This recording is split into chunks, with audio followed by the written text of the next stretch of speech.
I call this meeting of the Northeast Independent School District to order. Let the record show that a quorum of board members is present, that this meeting has been duly called, and that notice of this meeting has been posted in accordance with the Texas Open Meetings Act, Texas Government Code, Chapter 551. Item 2, presentation. A, COVID-19 protocols and safety plan. We're going to do the matters from the floor section first. The trustees will now hear comments from those who have signed up to speak tonight. As explained fully in the board's written procedures for this time, this portion of the meeting is a limited public forum for comments related to tonight's discussion on the COVID-19 safety protocols and safety plan. We fully expect that everyone conduct themselves respectfully in making their comments before the board. Everyone who has signed up to speak will have the opportunity to do so. Please note that everyone always has the ability to write to the board at board@neisd.net. In the interest of ensuring everyone who has signed up has the chance to speak, and in the interest of efficiency for tonight's meeting, all speakers will have 2 minutes to address the board. Ms. Huey, will you call the first speaker, please? And I'll apologize in advance for mispronunciations. Peter Lineweber. Not here. He was here, but we couldn't find him. Okay. Kim Gerber.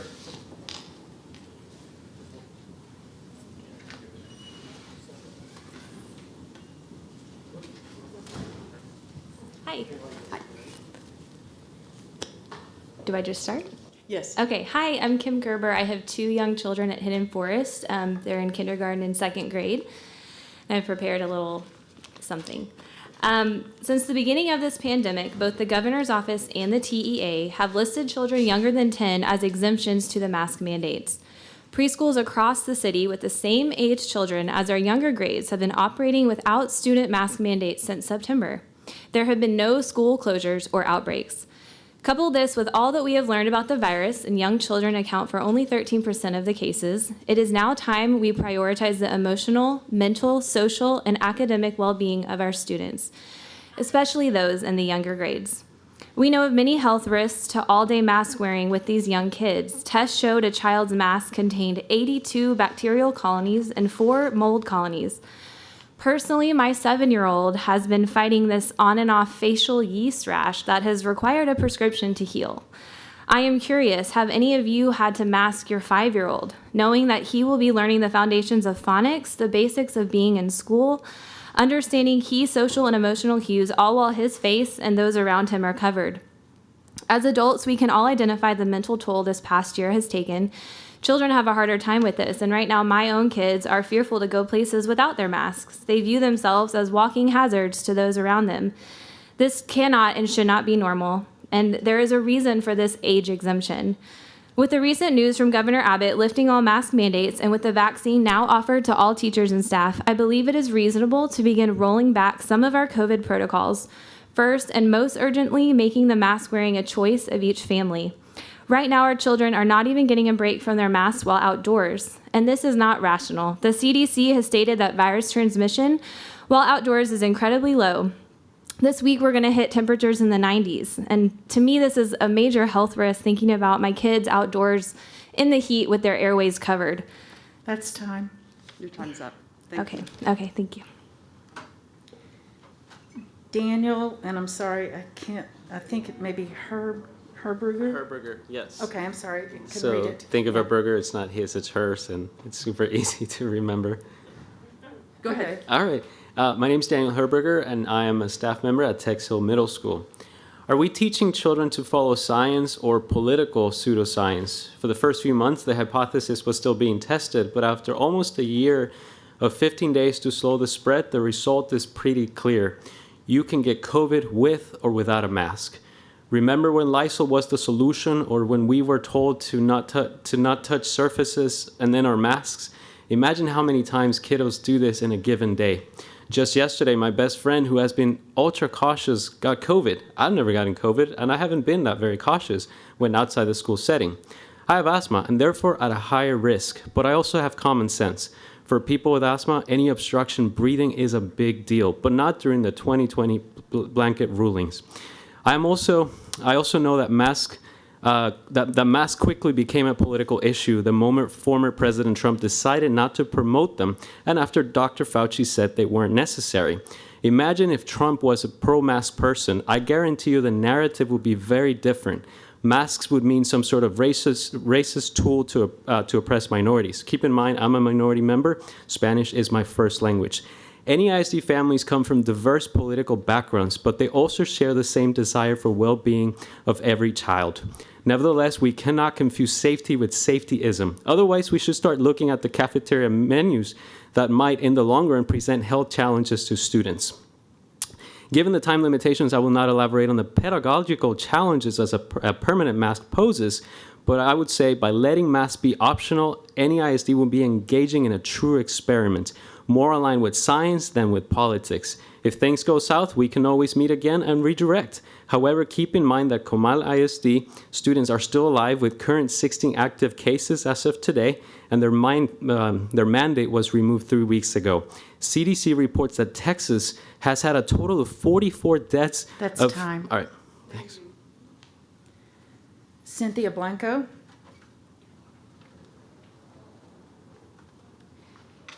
Good evening, board members.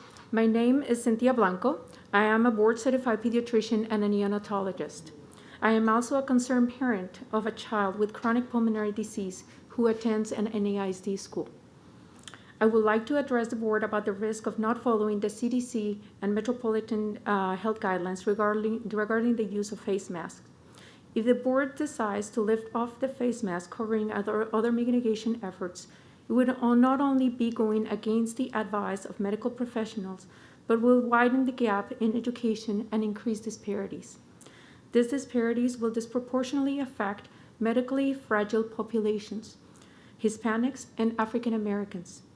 These populations have 3 times higher risk of getting hospitalized for COVID-19 and twice the risk of death.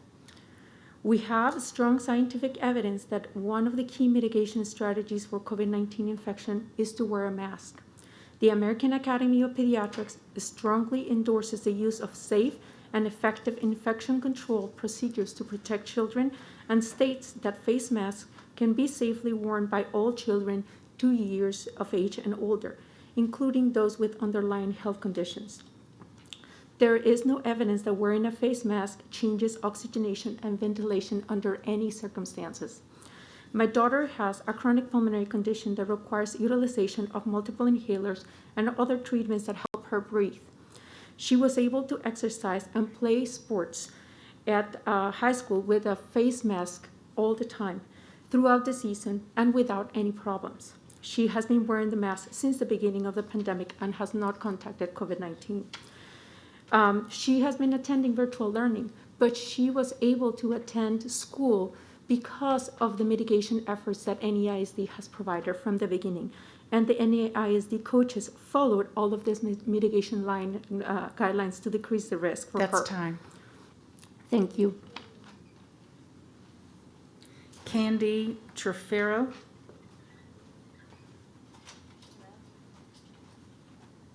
Hello. I have something to read. Thank you. The decision to sorry, I'm nervous. I apologize. Okay. The decision of children wearing a mask should be left up to the parents. Numerous studies have shown that face masks cause skin problems, sinusitis, headaches, fatigue, and increased stress hormones that impact the immune resilience. Face mask prevents the facial expressions that facilitates empathetic connections between pupils and students. Face masks also lead to increased sociological stress, and at a time when students are undergoing sexual and mental maturation. Studies have shown that long-term social exposure to social psychological stress leaves people with mental scars that escalate mental behavior problems and weakens the immune system. A recent CDC study concludes that young adults' anxiety has risen 63% since the coronavirus, and a quarter of them contemplate suicide. Several researchers have shown the increase between the stress experiences and the upper respiratory tract infections and mortality. The risks of my children and other children in NISD getting COVID are low. children were 0.0 to 0.19% of all COVID deaths, and 10 states reported 0 children deaths. As of October 20th, 108 kids have died of COVID. During the H1N1 flu pandemic, 358 kids died of COVID, of that flu pandemic that year. According to the CDC, children have more likelihood of dying from homicide, drowning, or burns. NEISD has a population of 65,186 with a positive rate of 20 kids with COVID. That's a transmission rate of less than 0.1%. The TEA handbook That's says... time. Deanna, I'm going to guess Fensel? You're right. Okay. Thank you. I'm going to keep it short. I didn't write anything down. I just want to let you guys know how I feel about the mask. I want my children to be able to go to school without a mask on. That way they could socially develop, I think, correctly. And I feel like the mask, it doesn't let them, I feel like they're already socially, they can't express themselves as it is. It's really hard for them. With the mask, I feel like it hides facial expression and it gives them more of a reason to be introverted. So I don't think it has any benefit to them. As far as children and parents that would like their children to wear masks, they have a choice. I feel like if we give parents a choice, that's the best thing because we're not telling people don't mask up. I feel like that's the fairest for everyone. We're giving parents and children a choice. We're not telling them not to wear a mask so they can still protect themselves. And I think that benefits everyone. And that's all I wanted to say. Thank you. Uh-huh. Ron Sandoval.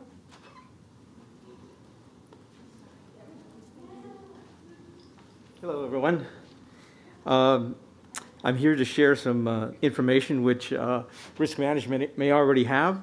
It pertains to disinfectants that we're using in our schools. I'm going to leave this booklet in front. You guys are welcome to pick it up on the way out. Just want to let everybody know a couple things that, when the pandemic hit, it was fast and furious.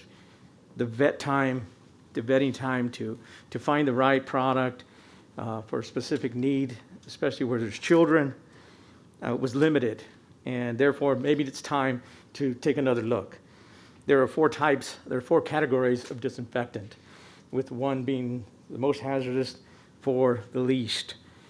The majority of ISDs that I've researched are using categories 1 and 2.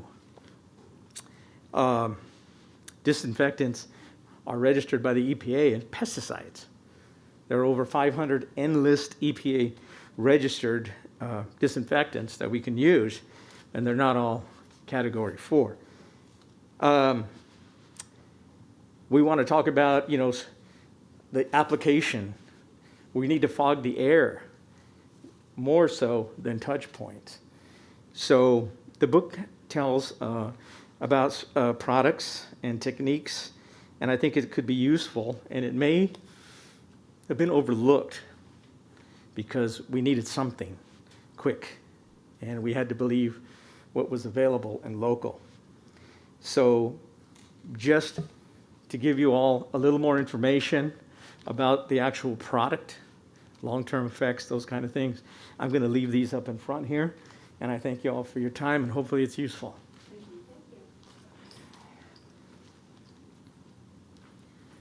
Jonathan, and I'm sorry, I cannot make out your last name. Anil? Anil. Okay.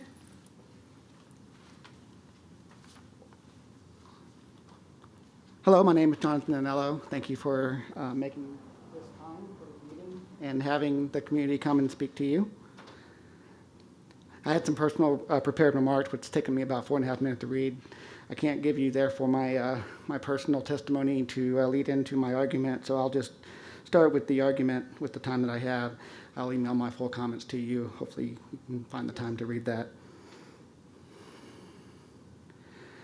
Some people believe in universal masking and social distancing and other measures to stop COVID-19. Some do not. It is not that the COVID-19 science performed to date is necessarily flawed, but is definitely incomplete, and very narrowly focused. It's supposed that stopping and even eradicating COVID-19 is the only rational human response. I have faith that the scientific inquiry into COVID-19 and other diseases will eventually catch up and diversify, allowing needed reconciliation.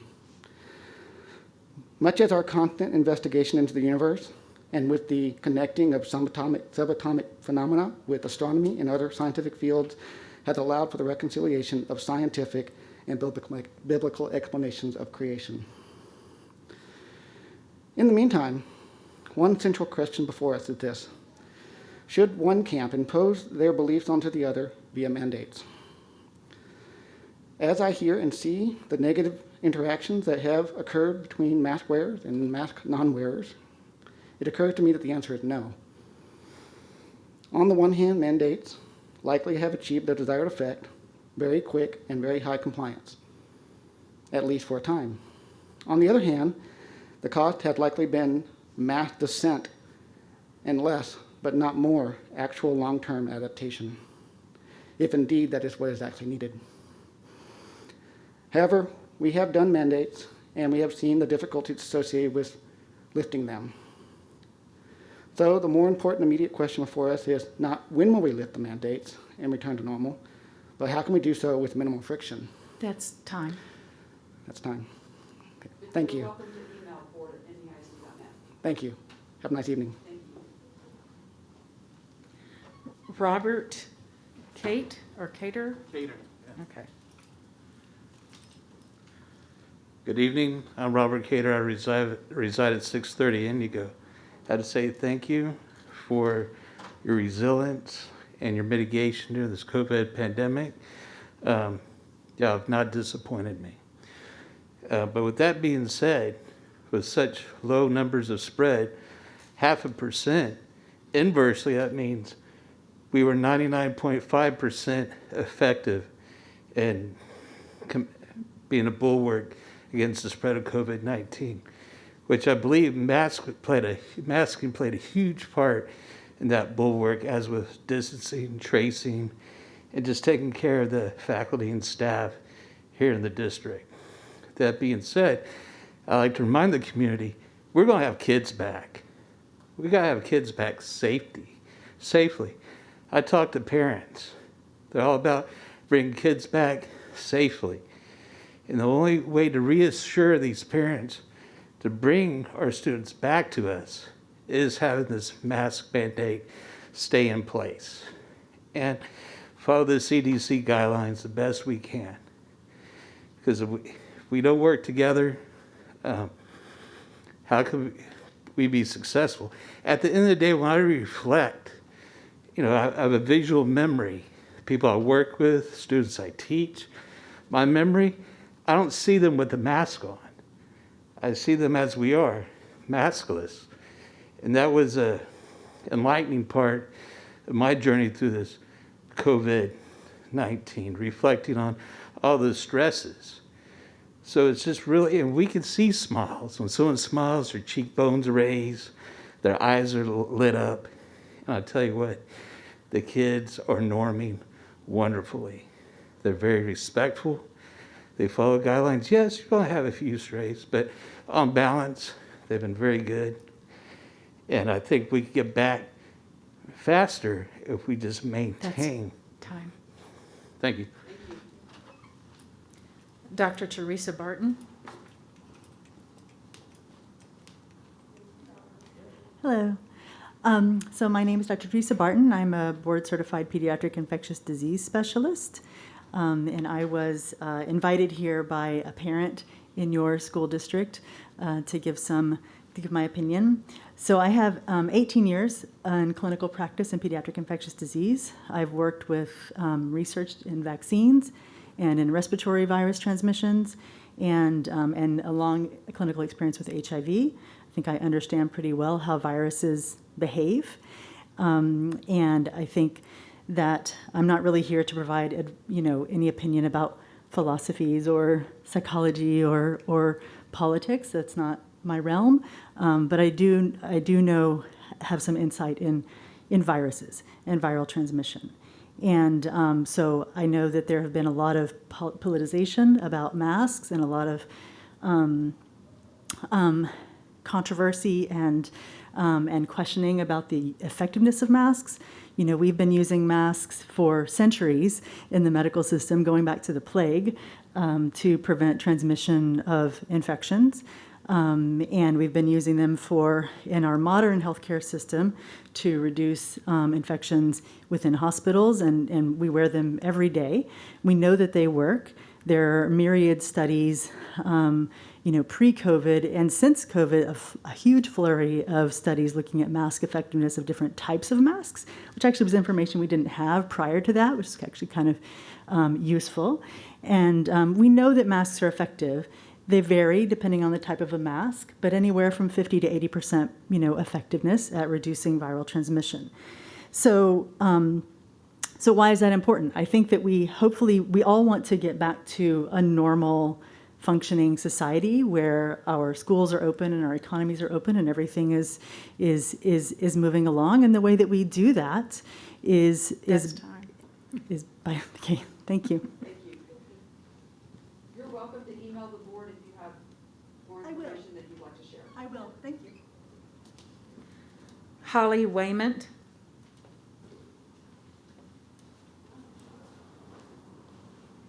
Hi. My name is Holly, and I speak to you today. I'm a single mother of 3 children in the Northeast School District. I have a child in high school, a child in middle school, and a child in grade school. They recently went back to in-person learning. Because of my age, I'm at higher risk for complications due to this unrelenting virus. So I ask you today, if something happens to me, who will be there for my children? You're seeing in the waiting room some people who are opposing wearing masks or holding signs saying children need smiles. Well, I'm here to tell you, children need their mother. Who will be there smiling with them if their mom, their dad, or their grandparent passes away? I work with healthcare teams who are on the front lines fighting this virus, and the least we can do as a district is follow the minimal CDC guidelines and continue to wear masks. Thank you. Adana Sherman.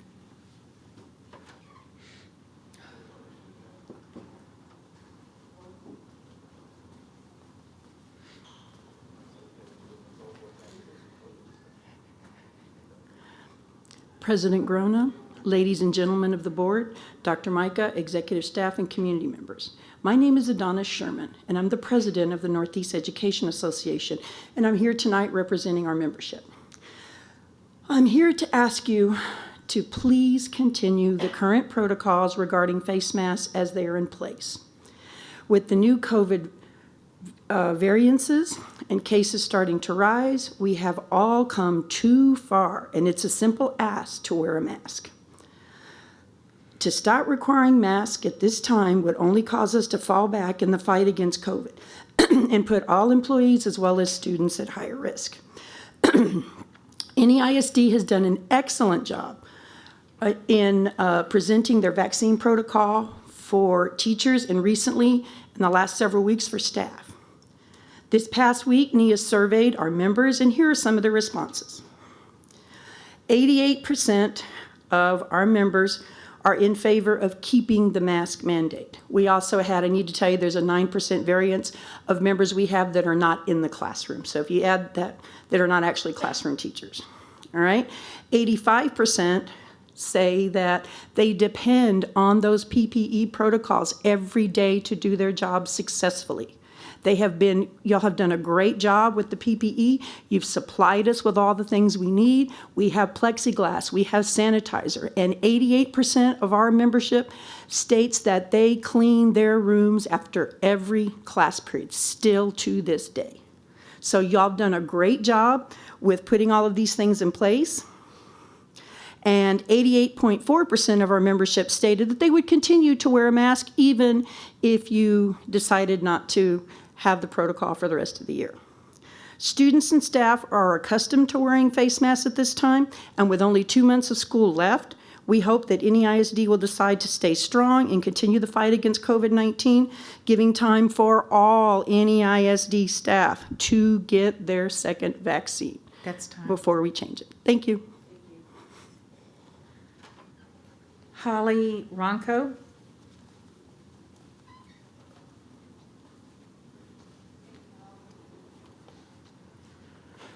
Good evening. Thank you for allowing us to speak. This has been a very frustrating year. Everything about our lives has changed. The only constant is uncertainty. But we are finally seeing a little speck of light at the end of a tunnel. And if we keep on a straight and steady course, then we can make it through this. Wearing a mask should not be optional, not yet. It was an incredibly hard decision for my husband and I to make to send our children back to campus, but digital learning, virtual learning did not work for our kids. They needed to be back with their friends and they needed to be with their teachers. We made the decision to send them back to school starting the second term in October. We only felt safe doing so because of the protocols that NEISD put in place. When the governor lifted the mask mandate a few weeks ago, we were very concerned that NEISD would change their mind and start changing protocols. We were very thankful that you chose not to. Putting our children's health at risk should not be a consequence of them getting an education. I know that there are families that don't agree with this and that the needs of the many should outweigh the needs of the few. I understand that putting our children at risk not only risks them, but it risks their parents, their siblings, their grandparents, and the community. As a district, you have put into place clear bag policies, and you've put into place locked doors, and you've put into place backgrounds for volunteers on campus. You did these to keep our children and our staff safe, and that's what masks do. I hope that by the beginning of next school year, masks will be gone. Once we can get our kids vaccinated, all of our staff vaccinated, then it will be safe. But right now, we're just not there, not yet. Thank you very much. Brandy Liebeck.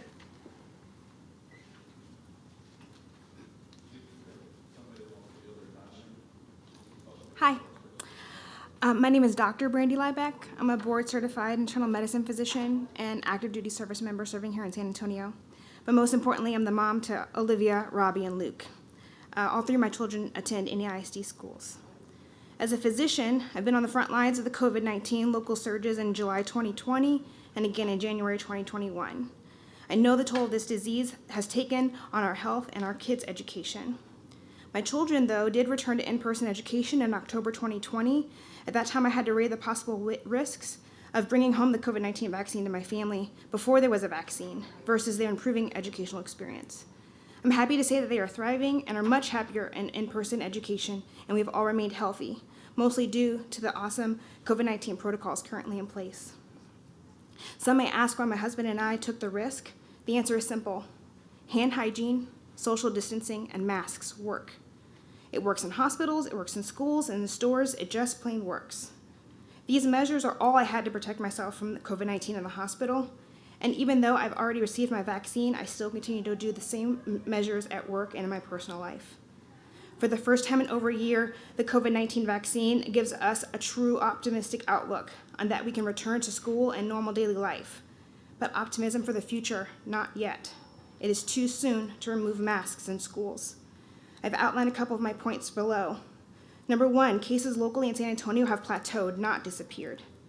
The B117 and other COVID-19 variants pose a significant threat. Just last week, the Texas Department of State Health Services reported that 93% of our variants are the B117 variant. With each new infected host, we run the risk of the current vaccines being rendered less effective or ineffective, and these variants are acting differently in terms of transmittability and infectivity to young people. And lastly, but most importantly, approximately 85% of NEISD students are not eligible for the COVID-19 vaccine. The Pfizer vaccine is only approved for 16 and older, and the Moderna and Johnson & Johnson are only approved for 18 and older. Doctor, that's time. Thank you.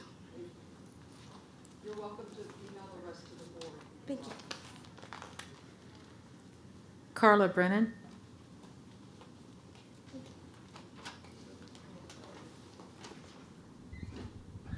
Oh, excuse caught me by surprise. Good evening. Thank you so much for the opportunity to speak with you here tonight. My name is Carla Brennan, and I am the parent of one former and 2 current Johnson High School students.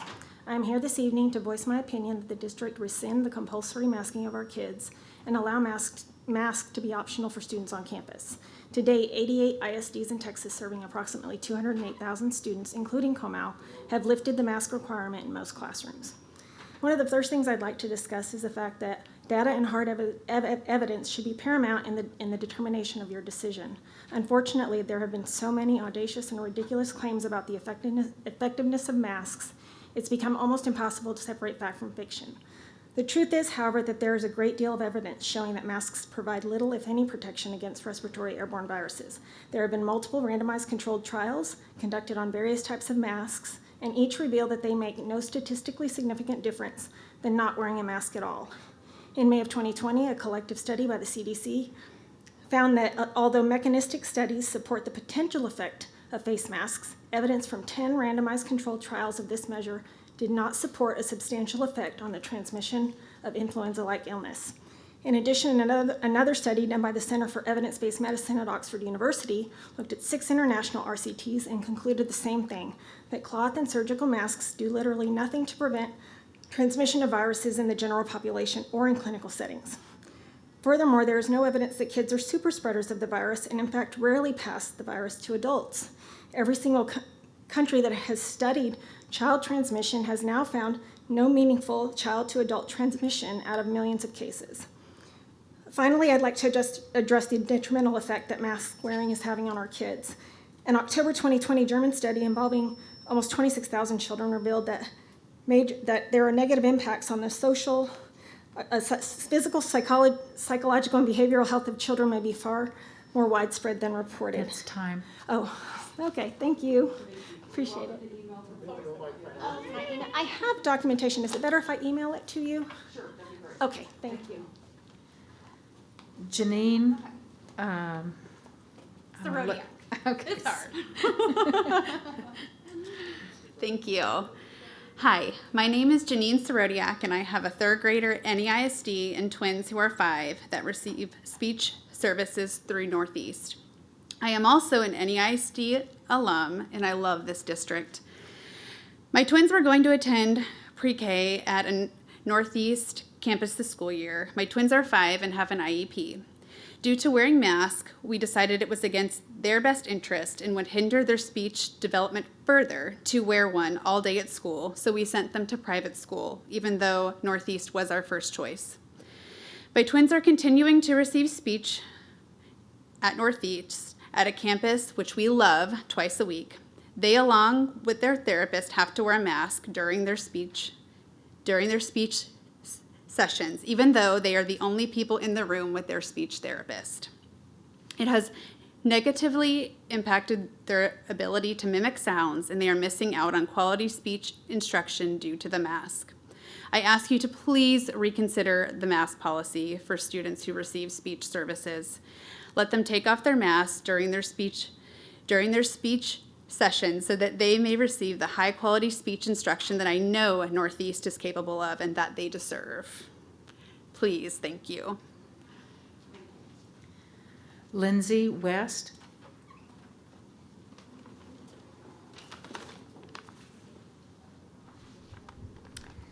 Hi, my name is Lindsay West. I am the mother of a 2nd and 3rd grader. My 3rd grader currently attends an amazing NEISD school in Stone Oak, and I homeschool our 2nd grader because of issues stemming from the current mask mandates. I am here today because I'm deeply passionate about the topic of mask choice for families in NEISD. I believe that decisions regarding family health and welfare rest in the hands of the parents or guardian, not the school board. Professionally, I have a master's degree in school social work, and I was a school-based professional for many years in Illinois. The masks hinder social-emotional development indefinitely. We must advocate for our children. Even though the governor has lifted mask mandates in the state of Texas, NEISD has continued to mandate these face masks while other districts have given a choice. The mandate can violate IEPs, 504 goals, and school-based accommodations and modifications, especially with regard to speech and language impairments, medical, and children with social-emotional related goals. Scientific documentation shows that the costs outweigh the benefits of mask use. This information is available for anyone who takes the time to look. To accompany obstructed breathing, masks become moistened and contaminated, fostering infections. Foreign fibers and materials from the mask also enter our children's lung tissue. Research shows a correlation between the inhalation of these synthetic fibers and various diseases, including asthma and chronic disease. Obstruction of breathing for 6+ hours a day at school, multiplied over the course of the year, is frightening. Children's lungs aren't even fully developed until adulthood. My children's PE teacher mandated the PACER test and masks. Oxygen deprivation leads to long-term medical effects down the line. Low oxygen levels breed cancer, decrease neurodevelopment in children, and can lead to gum disease, or now called mask mouth. Nonverbal communication and verbal communication are severely limited. Kids cannot smile or look at their teachers, yet they could eat lunch for 30 minutes without masks. Very contradictory. Children are suffering with high levels of anxiety, depression, suicide is on the rise, and so many more mental issues. That's time. Thank you. Thank you. Marjorie David.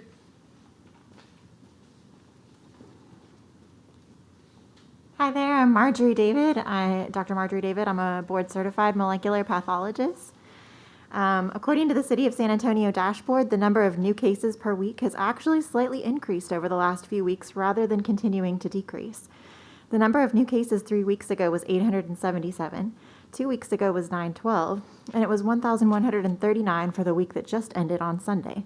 So our numbers are not even trending in the right direction for considering an optional masking in schools.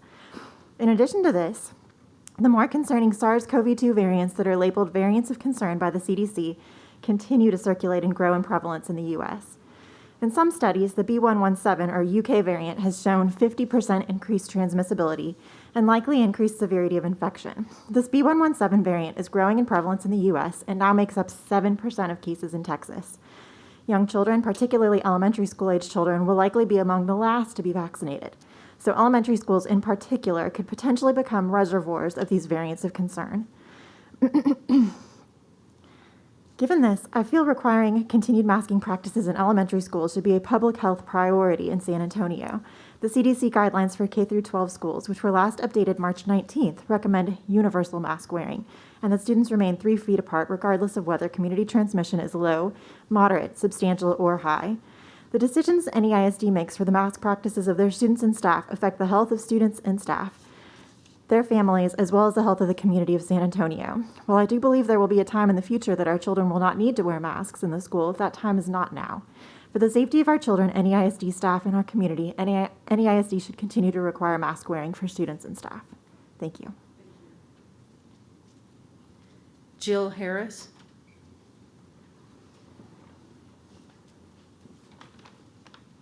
Hi, thank you for holding this meeting. I don't have anything formally written, just a few bullet points. So I want to plead with you guys to unmask our children. I have 2 elementary age kids, one in 2nd grade, one in 5th grade. And when I ask them, what is the toughest thing about wearing a mask to school? The answer is consistently, I cannot breathe. Also, it makes it harder to breathe when they're in PE. When they do exercise, it invariably leads to faster and harder breaths. Wearing a mask during exercise places a strain on airflow and reduces cognitive function. The American Academy of Pediatrics recommends no masks for elementary age kids. They also say that schools are not amplifying the spread of the virus. Comal ISD lifted its mask mandate on March the 10th and shifted the decision-making back to the parents. So I ask that you do the same. Also, I ask that you give guidance to the schools on desk partitions. The CDC recommends removal of all partitions in schools, and my 2nd grader still has a partition on his desk. Another issue is parents' involvement at school. We're in a new school in NEISD this year, and I have never set foot inside the school. I don't know my kids' teachers, and I don't know the administration. And I'm a very involved parent. I'm used to being up there and being involved and volunteering and knowing my kids' teachers, and I'm not afforded that luxury right now. I also ask that there be guidance for 5th grade graduation ceremonies, that they not be virtual, that they get the opportunity to actually have a celebration. This could be held outside. It could be socially distanced. There's different ways you can do it where it doesn't have to be inside. That's time. Thank you very much. I appreciate it. Crystal Keene. Hello, my name is Crystal, and I'm a parent to a NEISD student. I have been a registered nurse for 12 years with experience in the acute healthcare setting, specifically the hospital. We now know more about the COVID-19 virus than we did over a year ago. In the beginning, the media was showing us people lying in the street with someone in a hazmat suit standing next to them. That was scary. But we now understand that this is not the type of thing that we're dealing with. People aren't dropping dead in the streets from this. The NEISD superintendent, they sent an email with information stating all teachers and staff have had the opportunity to become vaccinated at this time. I think at this point, mask wearing should be optional at NEISD. Texas had 37% fewer cases after removing the mask mandate. And according to the Texas Public Schools COVID-19 data found on the Texas Department of State Health Services, public school cases are low for both students and staff. Healthy people don't spread the virus.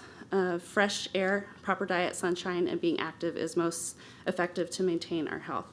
I quote Dr. Fauci, who said masks may stop a droplet of the virus, but really only make people feel better, and in fact may lead to negative, unforeseen consequences of the wearer. If a person wants to wear a mask or not wear a mask, the decision should be theirs. Empathy is something very important. Students need to see facial expressions. From a mental health perspective, studies show the importance of seeing facial expressions. It's crucial to child development and learning how to interact with their peers and society as a whole. A study done in 2009 shows children who have more trouble identifying emotion in faces are more likely to have peer problems and learning difficulties. Preschoolers with poor face reading skills for their age are more likely to have externalizing behavioral problems like hyperactivity.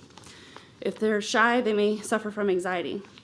The school years are formative years, and by taking away the option to see and be seen, we are doing irreversible damage to our children's mental well-being. We're preventing them from... time. Okay, thank you. Nicolette de los Santos.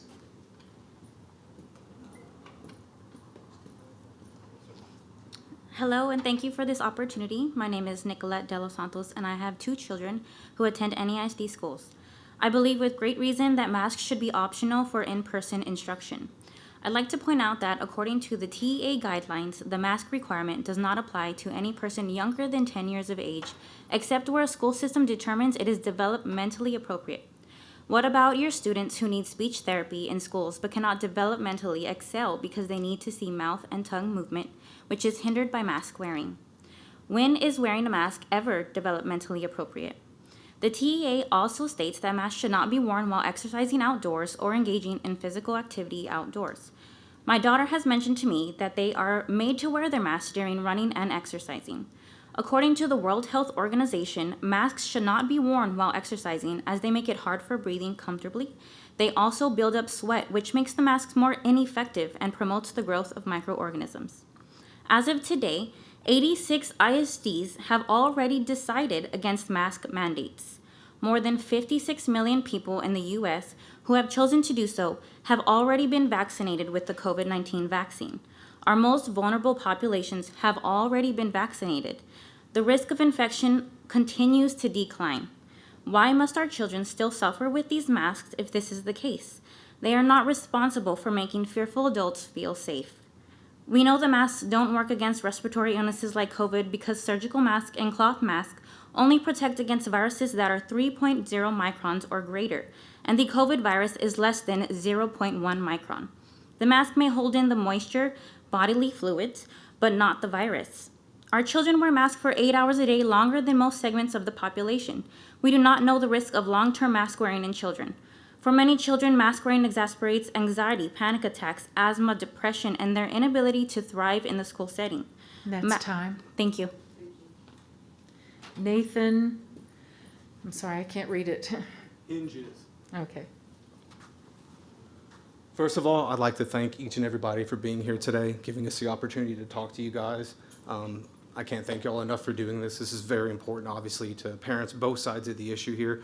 I'm at the point where I would like you guys to unmask our children. It's time. I see no reason for the mask anymore. The governor has lifted the mask mandate. It's been almost a month now, coming up here next week, and why are we still doing this, basically? This doesn't make sense. The social development for my child, she goes to Encino Park Elementary. She's 7 years old. You should see what's the inside of her mask every single day. When I come home and I have to clean it. There's no reason for this anymore, guys. It is time for the mask to come off. Give the parents, me, the choice whether I want to mask my child or not. Right now, that choice is taken away from me.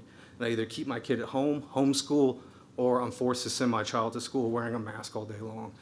They need to see the teacher's face. They need to see faces again. This is enough, guys. Enough. This is borderline child abuse, in my opinion, okay? We need to end this. Thank you and have a great day. Thank you so much for your time. Vanessa Mora.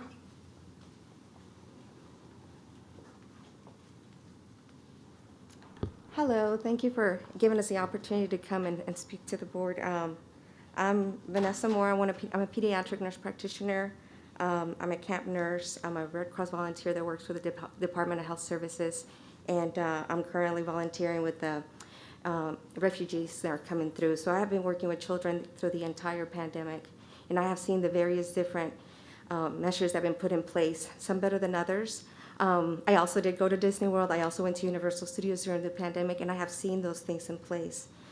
I've talked to a lot of colleagues, and I can guarantee you they would probably be here if they weren't taking care of our kiddos, taking care of the people that are dying from COVID right now. It's still real. It's still happening. I wish it wasn't, but that's the simple truth. The numbers, even though they're getting better, they're coming back up again. As we all know, there's different variants coming through as well. Now, I don't know when the decision is going to be made about mask or not mask, or if it's going to be modified, but I can guarantee you it's not one size fits all. It can't be no mask or yes mask. It has to be accommodations, like the speech therapists. They should be able to see their faces. There are clear masks. There are other ways to do this appropriately. We just need a little bit of time. We can't just stop them now. And we have to carry forward and be consistent. If you are telling us that we are going to shut down our schools because our levels are high, then let's shut them down. I'm a wife of a staff member at Johnson in a high-risk category, and he was very scared to go back. But he went back because of the love of teaching, and he wanted to see his children as well. He now has a vaccine. We all can rest a little bit better, but it all takes time. It cannot be a knee-jerk movement. It cannot be based on somebody's inconvenience.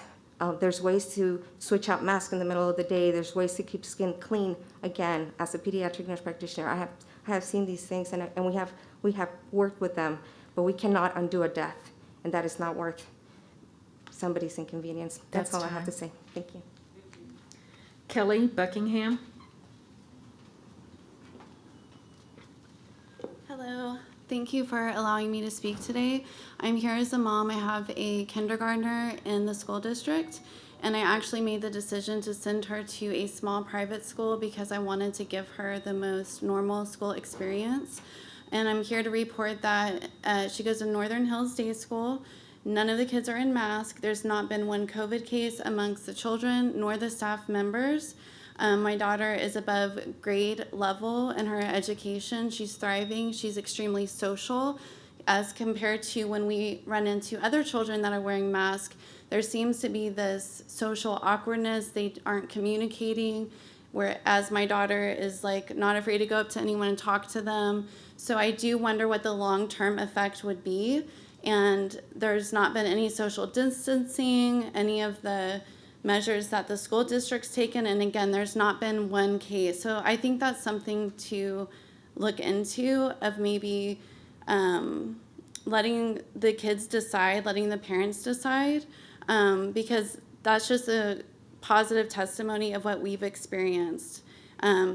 And that's all I wanted to share with you guys, just to let you know there are situations like this where not everyone gets sick, not everything falls apart when you remove the mask.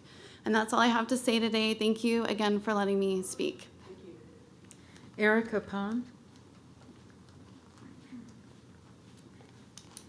Hello. Thank you for your time today and allowing for the community to be a part of these vital decisions that have the biggest effect on our children. I come here not only as a future educator, but also as a concerned parent. My son is with an NEISD elementary school right now. He started the pre-K program when he was 3 as part of the Early Start program to assist him with his speech delay. He has not been diagnosed with autism, but is considered to be special needs at the school due to his speech delay and his characteristics of autism. Like many other parents, sending my kids back to school was a hard decision. There is no doubt that our kids thrive and learn better in person. When they allowed in-person learning, the mask requirement was understood as a precautionary to slow the spread of COVID. However, we now know that vaccines and therapeutics significantly decrease the severity or chances of getting COVID. My purpose today is not to disregard the impact that COVID has had on our country and communities. I am here today to address a growing concern for the negative implications the masks have on our children, and also for the parents to be able to have a choice when it comes to their own child. A recent study from Germany involving 25,930 children reported adverse effects of wearing masks. This study shows that masks are harming school children physically, psychologically, and behaviorally. The health issues and impairments observed in this study were found to affect 68% of the masked children who are forced to wear a face covering for an average of 4.5 hours per day. As a reminder, our kids are wearing their masks for 8+ hours a day. Some health issues found in this study include increased headaches, 53%, difficulty concentrating, 50%, drowsiness, fatigue, 37%, less happiness, 49%, uneasiness, discomfort, 44%, and impaired learning at 42%. While finishing up my student teaching in the classroom for 8+ hours a day, I have witnessed these effects on children firsthand. They are disengaged, uncomfortable, and most children wear the same mask daily, which turns into a hygienic issue in itself. I have seen numerous children sneeze and cough in their masks only to wear it all day. And that's the last one. I want to thank everybody for coming and speaking to the board, and also I want to thank everyone who emailed the board. I just want to let you all know that your voice has been heard. And at this time, we're going to recess for 5 minutes, and the time is 6:24. So just a 5-minute break. I got it. I got it. Okay, we're now going to re-adjourn into open session, and the time is 6:29. Dr. Micah. All right. Let me get organized. Thank you, Madam President. At this time, what I would like to do is call Emma Kelly up to the podium. She has a presentation about our COVID-19 protocols and in moving forward. And I believe, Ms. Kelly, at some point, Dr. Reddig is going to join us by Zoom. Is that correct? So just to make sure everyone knows, Dr. Reddig is the doctor that has been advising us. He's been part of our medical advisory council for many, many years. This is the gentleman that we have turned to multiple times during this pandemic for guidance in how to proceed. So at some point he is in the ER, I believe, tonight, correct? Yes. So, but he is going to make some time to join us by via Zoom tonight. So he'll be broadcasted on your screens. All right. So with that, Emma, I'm going to turn it over to you. Okay. Thank you, Dr. Micah. Good evening, Madam. Oh.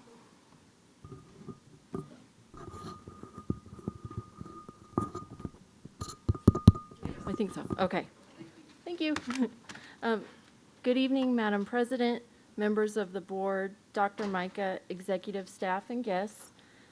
My name is Emma Kelly. I'm the Assistant Director of Health Services for Northeast Independent School District. We have had an opportunity to learn so much about COVID-19 and how schools are impacted. I'm happy to be able to share with you tonight some of what we've learned. To begin, I'd like to review the metrics used to determine the phases of reopening. When we first began speaking about reopening, we wanted to look at community and school metrics. Now, these metrics are not equally weighted.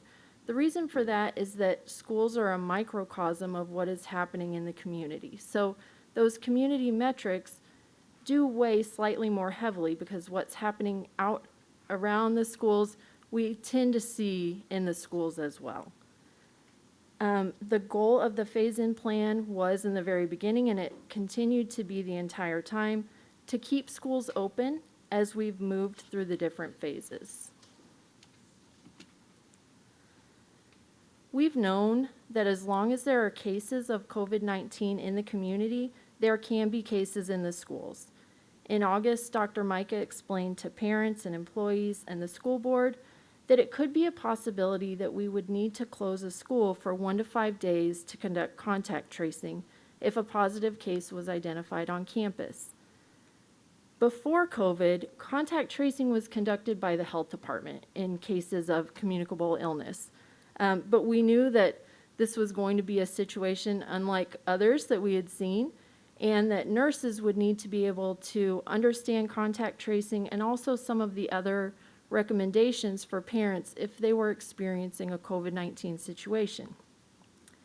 All Northeast nurses, and we're incredibly fortunate to have a registered nurse on each campus, but all nurses received extensive training in contact tracing and recommendations for COVID situations.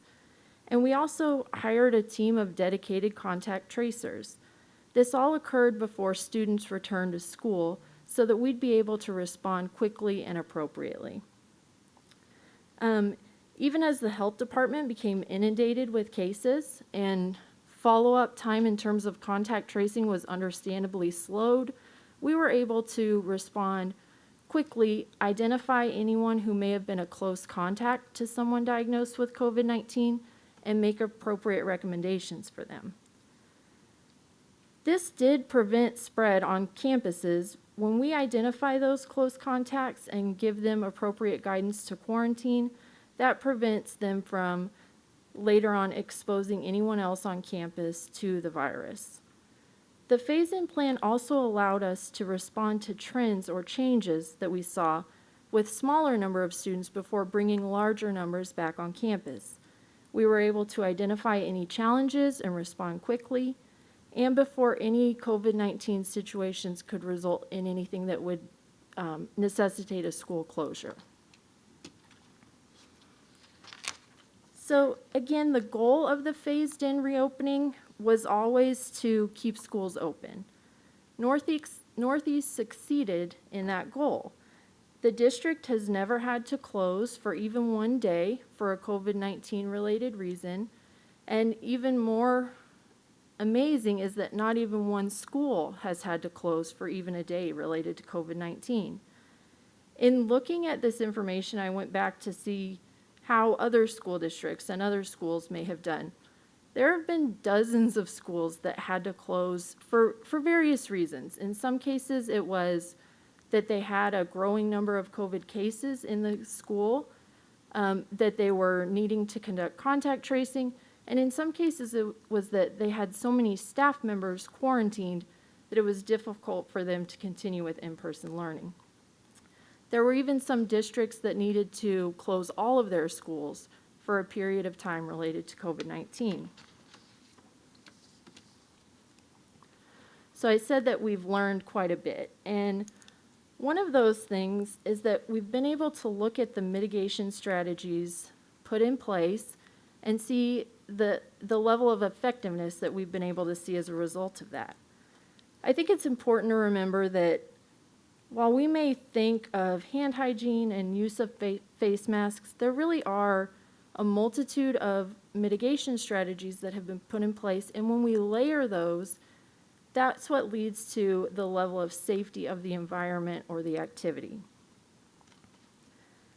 What we have seen is that when students and teachers wear face masks consistently and correctly, we typically do not see evidence of spread, even when it's difficult to maintain 6 feet of distance. There has been some evidence of spread in cases when someone is not wearing a face mask and has been around someone diagnosed with COVID-19. just as those mitigation strategies combine to create an overall level of safety, the same is true with different attributes of activities or settings. Indoor activities are not necessarily bad or dangerous, but we do know that spread is less likely to occur outdoors. So we can look at a setting or an event and see what can we add to this particular activity to make it as safe as possible. How can it be modified to maximize its safety?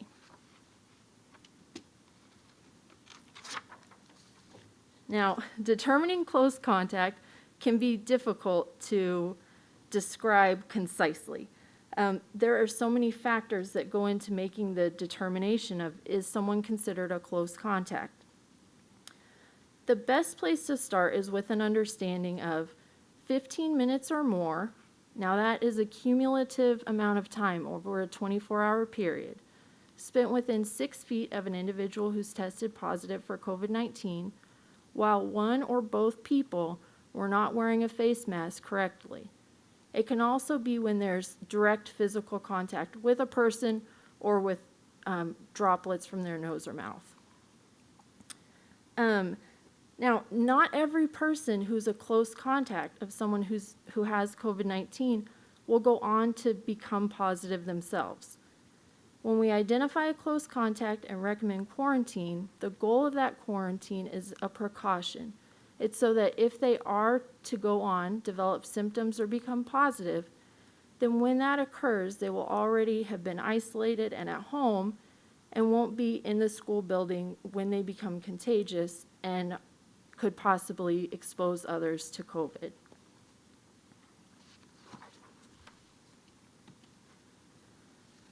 Okay, so I have two little graphics here that I think can help visualize some of the close contact. It really can make a huge difference whether the person who is tested positive has been wearing a mask during their contagious period or not. In these, I have two scenarios. They each show a pretend classroom setting in which 9 people spend about 7 hours a day. In our first setting, we have 8 people who wear a mask consistently and 1 person who does not. 1 person tests positive. In this situation is a person who does wear a face mask. And they were in the classroom during their contagious period. In this scenario, only the unmasked person would be considered a close contact. When we're determining close contact, we look at each person's level of exposure to the person who's tested positive. The masked people, their contact with the positive person has been where both of them had masks on. The unmasked person is the only one who, in their contact with a positive person, one of those people was unmasked. So that person, the unmasked person, would be considered a close contact and would have to quarantine for 14 days from their last date of exposure. Now this is a very similar scenario. The same 9 people, 8 of them wear masks consistently and 1 does not. In this situation, the positive person is someone who does not wear a mask in the classroom. Because each person's interaction with the positive person includes 1 person being unmasked, everyone in the classroom would be considered a close contact and would have to quarantine.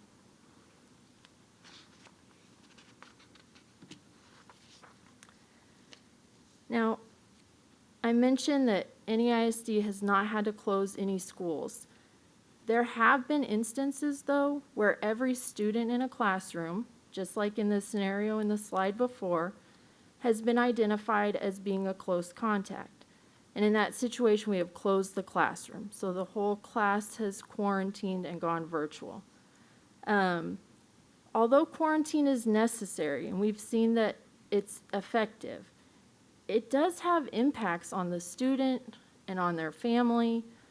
The student, although they're able to access virtual learning, they lose that in-person instruction. It may impact the parents' ability to go to work.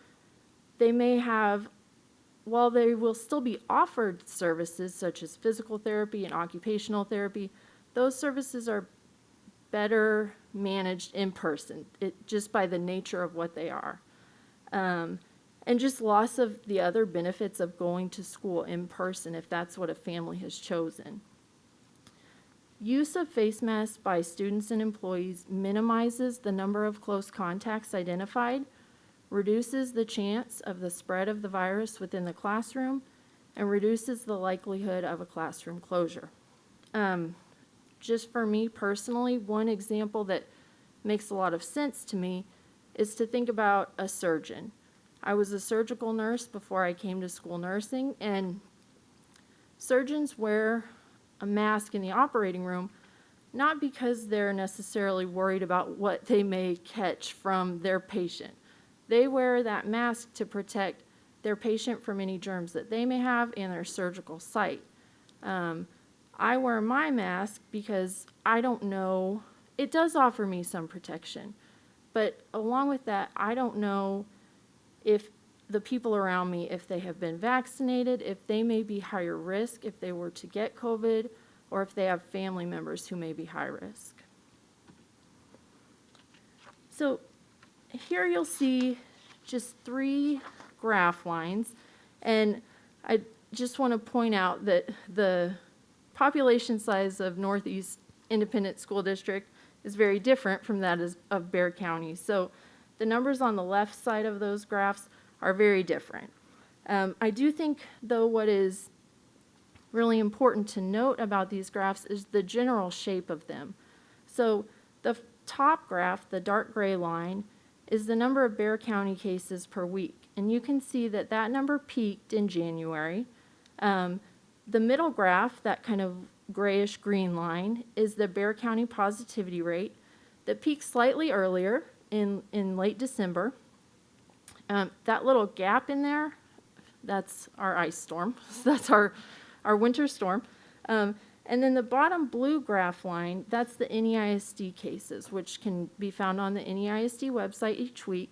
And you can see that the shape of the NEISD graph line tends to follow the shape of the graphs of the community. Cases that happen in the community impact what's happening in the schools. If you look very closely in the last 3 little items on the NEISD total cases, you can see just a very slight increase in the number of cases per week. And I think just when you're looking at data, it's not so much that one week to the next is something to really, it's hard to know what anything means in terms of one particular data point, but what is important to look at is the trend that we're seeing in those. We just want to be mindful anytime we start to see a little uptick, just to be aware of what's happening and make sure that we're responding appropriately.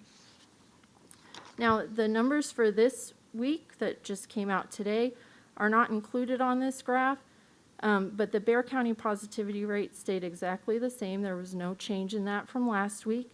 And the cases in Bexar County and in NEISD have both been very steady. NEISD had a slight downtick this week, which is good. And so this next slide is titled Updated Recommendations. And I think we are all a little fatigued by updated recommendations.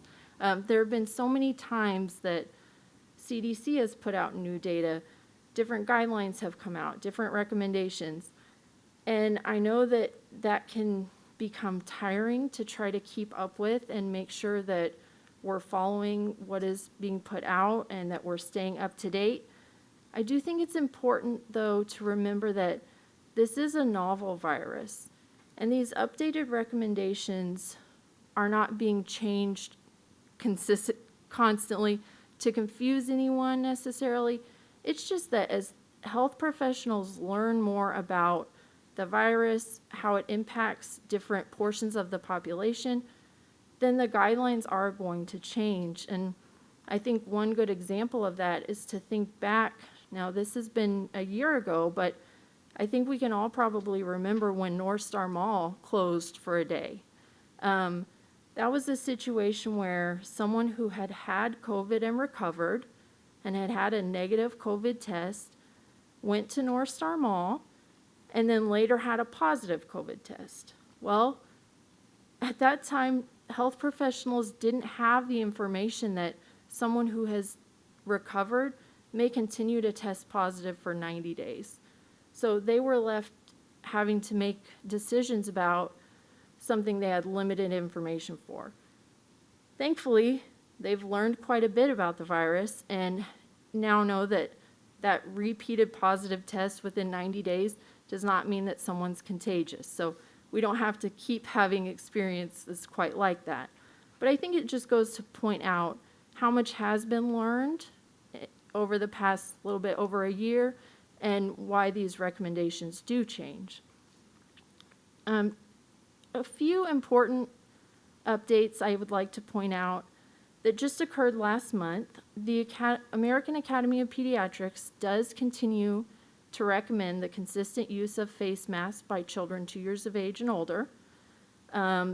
Their guidance states that planning for children to return to school and childcare safely must include the universal use of face masks.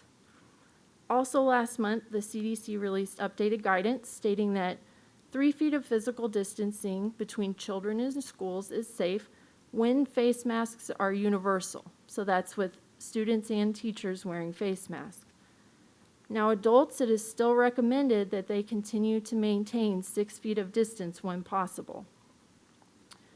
Another promising update is that fully vaccinated people are no longer required to quarantine after close contact with someone who has tested positive for COVID-19. To be considered fully vaccinated, that means that 2 weeks have passed since the last immunization that someone receives. So if they're receiving a 2-dose immunization like Moderna or Pfizer, that 2 weeks have passed since their second vaccine.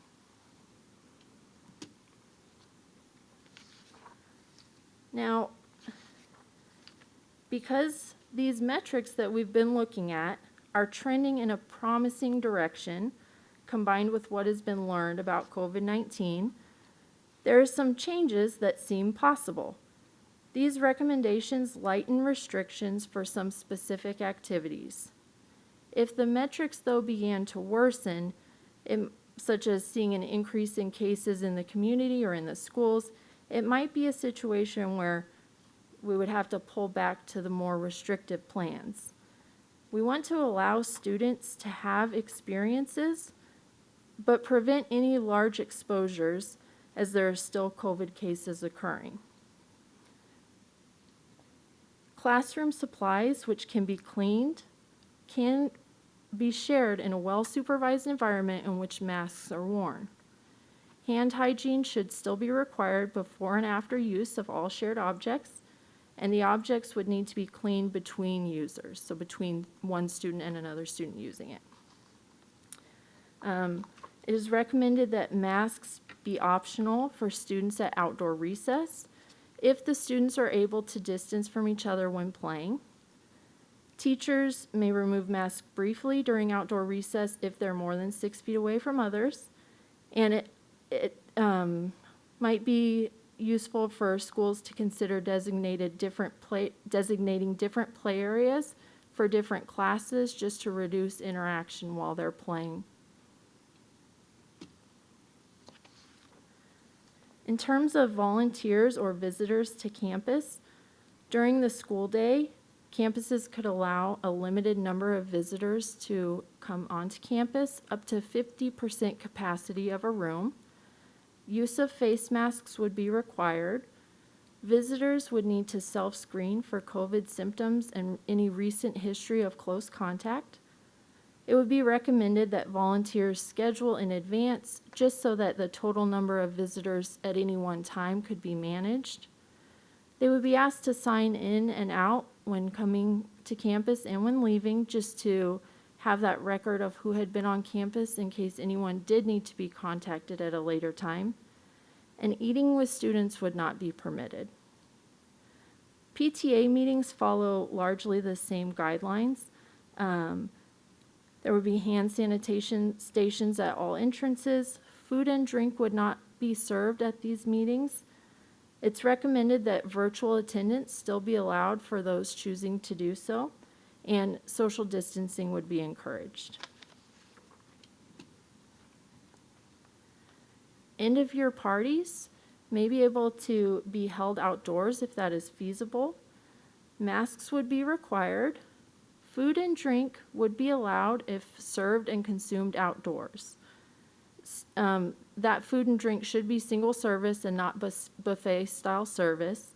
Students would be able to remove their masks outdoors when eating if they're able to maintain social distancing. A small number of parent volunteers would be able to help set up or attend the parties, and the total number in attendance should allow for distancing.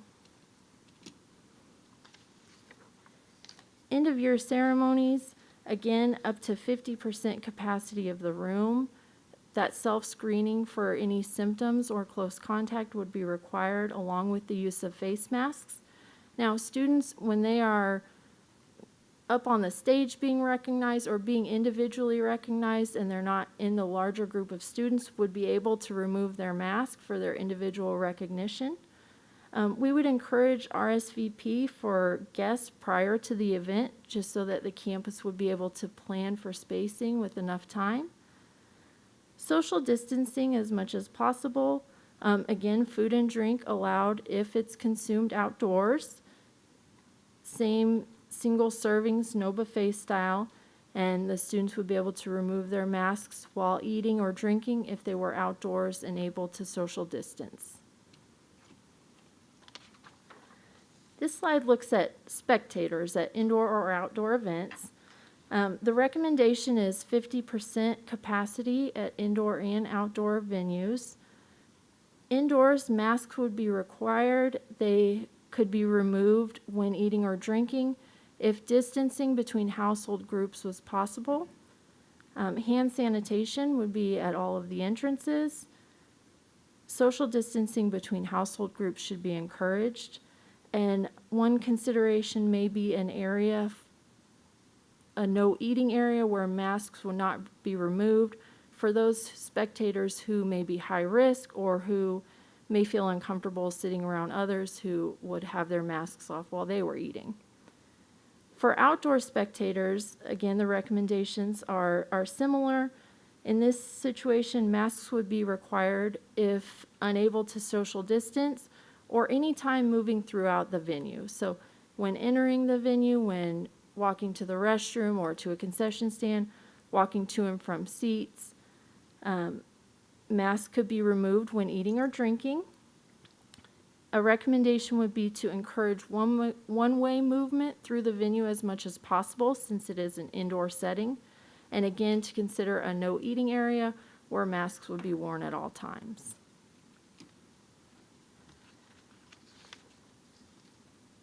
So the mitigation strategies can continue to minimize the number of COVID-19 cases that we see in schools until our community is able to reach herd immunity. We're incredibly lucky to have serving on our medical advisory committee 2 experts who are working in the front lines, who are seeing COVID day to day, in and out, as part of what they're doing every day. Dr. Rita Espinosa is on our medical advisory committee, and she has been for many years. She's the chief epidemiologist of San Antonio Metropolitan Health Department.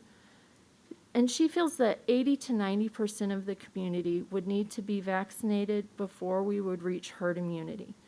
Now, I think we've all seen that we are moving in that direction. Right now, one thing to consider is that only students 16 years of age and older have an opportunity to be vaccinated at this time. And then Dr. Shaylon Reddig, he's the chair of our medical advisory committee. And as Dr. Micah said, he's working in the ER tonight, and he hopes to join us by Zoom, but he did say it's a busy, kind of crazy night. He's said that this COVID-19 pandemic is improving, but it is still occurring. It's best not to let our guard down yet, to continue with these mitigation strategies so that hopefully masks will not be required in the fall. He worries that if we pull back on any restrictions too early and then see a big rise in cases, and this is as a community and a school district, that those requirements may end up lasting longer than if we just stuck with them a little while longer.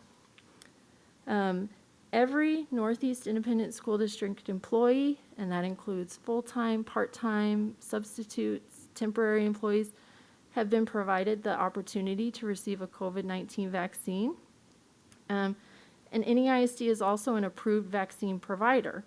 That means that we can receive and administer vaccines, and just this morning we found out that we will be receiving a supply of COVID-19 vaccines.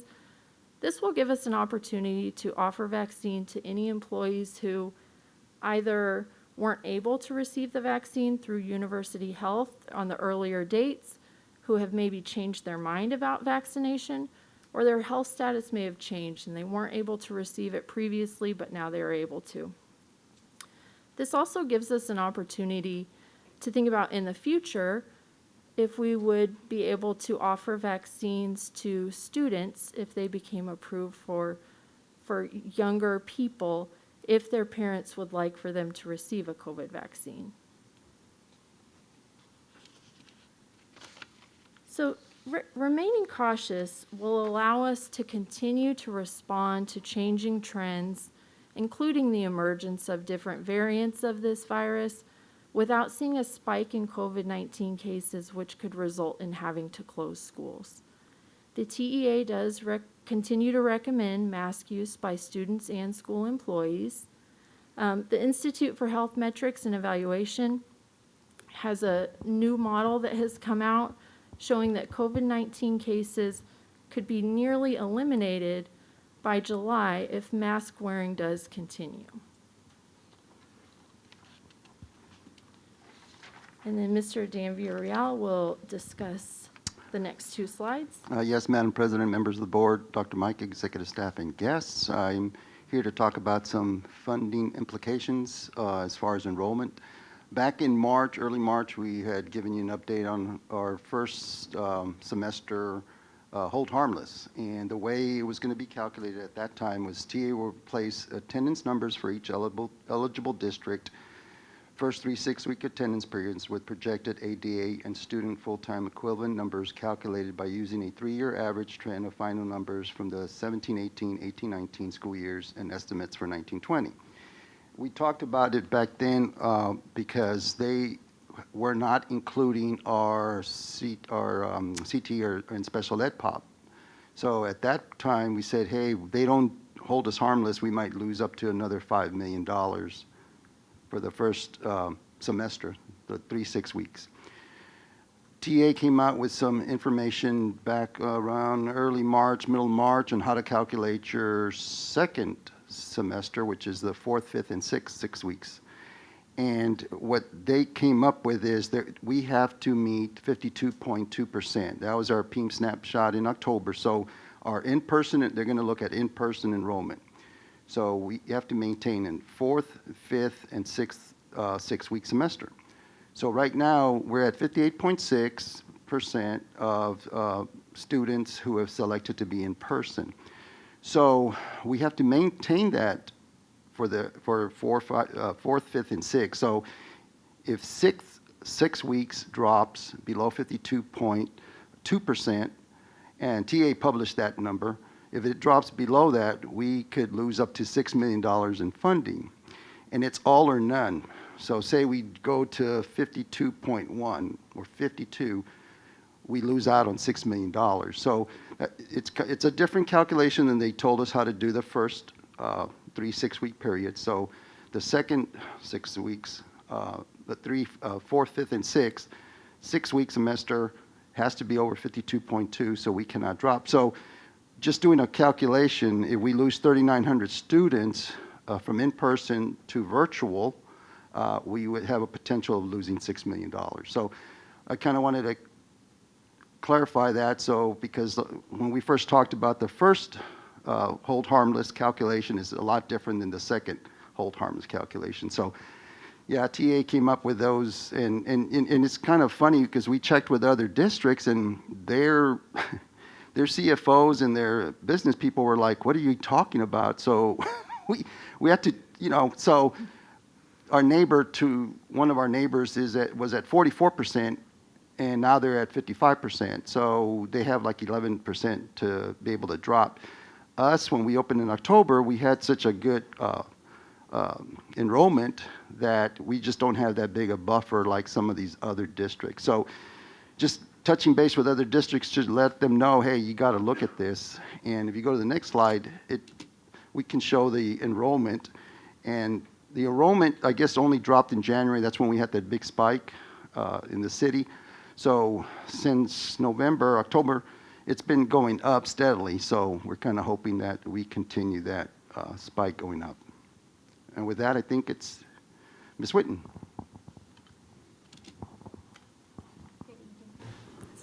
Good evening, Madam President, members of the board, Dr. Micah, executive staff, and guests. Tonight, we wanted to revisit the district COVID leave. Back in January, we made you aware of the expiration of the FFCRA, the Families First Coronavirus Response Act, that expired December 31st. At that time, we presented a resolution and you approved allowing the extension of the district COVID leave through March 31st of 2021. The district COVID leave allows for up to 10 days of paid leave for employees who are required to quarantine and instructed not to report to work.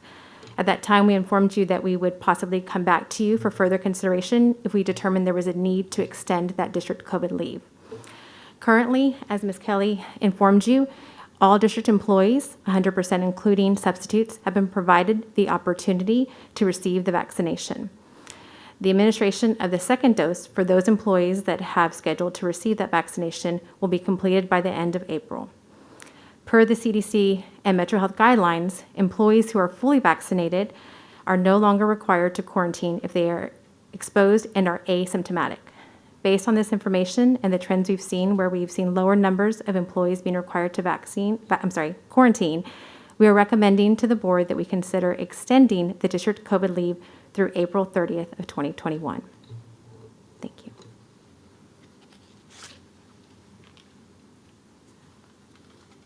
And that's the end of my presentation, and I have not heard from Dr. Reddick. And he's not in our waiting room. So what we'll do then, Emma, since we'll wait for Dr. Reddick, because I know, again, he's in the ER this evening, why don't we just go ahead and open it to questions from the members of the board? For Ms. Kelly, Ms. Whitten, or Mr. Villarreal, or myself, of course.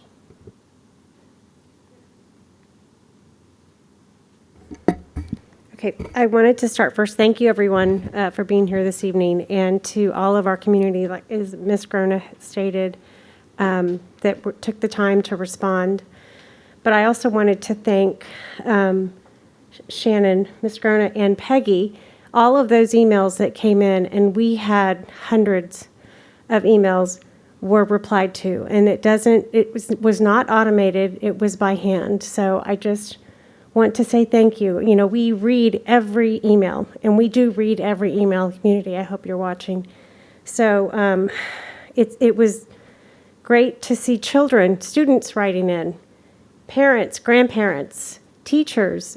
We heard from all walks. So I'm very grateful to be in this NEISD community and know that we are in this together. We truly are.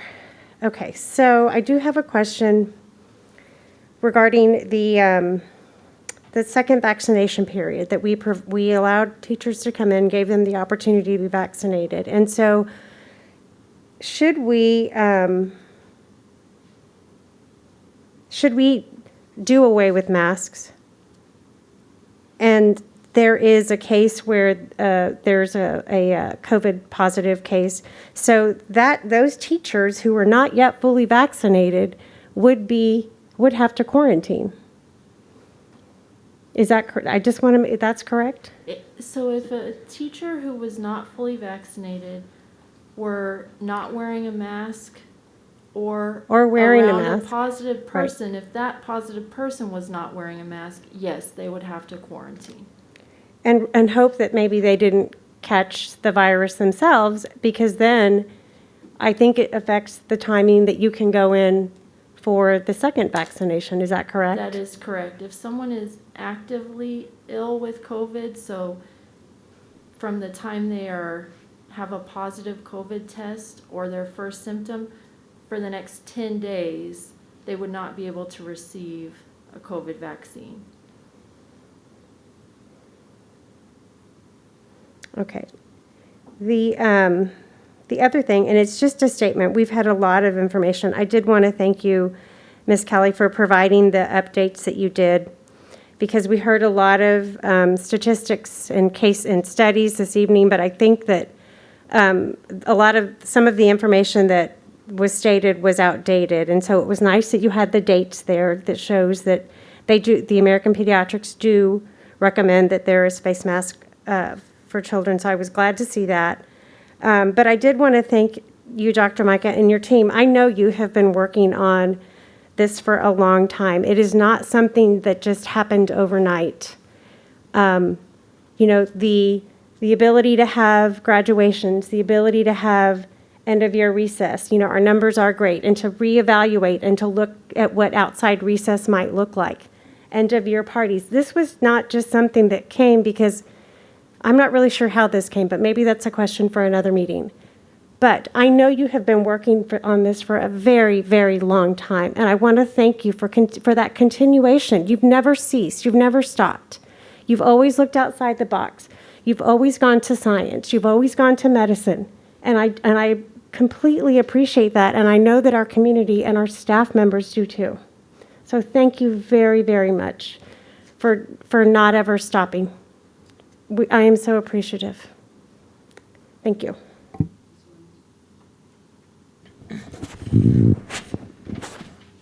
I like to ditto those comments as well. Just remind everyone that we've come so far, you know, and we only have a few weeks left until the end of the school year. In my mind, it's too much to risk for a possible rollback. Evidenced by this presentation that we had right here, you can see that staff has done extensive research throughout this entire year. The policy was not developed haphazardly. Some of this is comments and not necessarily questions. And I just feel that we cannot make changes haphazardly either. We must follow the highest level of expertise. I did have a few questions, and Ms. Winkley might have alluded to one of them. But what about, we know a lot of people do want to get vaccinated, but there are some out there who just choose not to get vaccinated. Some of them may be on our staff. Some of them might be teachers. Will they still be required to wear a mask if they choose not to get vaccinated? Or have we even, thought about that situation? Yeah, I'm trying to, so let me make sure I understand. So moving forward, Ms. Williams, if they choose not to, are you saying in the next year, or are you saying now, or when are you thinking about them? Say by fall. Again, Ms. Kelly, you can jump in, right? It's all going to, I don't foresee a circumstance where only unvaccinated people are wearing masks, but maybe I'm incorrect. Emma? Well, and I think that it will really depend on, again, what is happening in the community as a whole. There are some people who are unable to receive vaccines, not that they wouldn't like to be vaccinated to have that protection, but for various reasons they may be unable to receive it. really wonderful thing about herd immunity is that once you've reached that threshold of a certain amount of the population having some immunity to a virus, that just hinders the spread of it so much that it's not as large of a threat as it is like last March when none of us had an immunity to this brand new virus. So the virus could easily spread from person to person to person because it wouldn't encounter someone who had immunity. Once more people have immunity either from previous infection or immunization, that's just a roadblock for that virus. So if it goes from one person, but then the people around that person are vaccinated or have immunity, it just doesn't have the ability to keep traveling person to person. So we would still have a good level of protection, even to cover those people who aren't vaccinated. Okay. And so I think this is slide 9,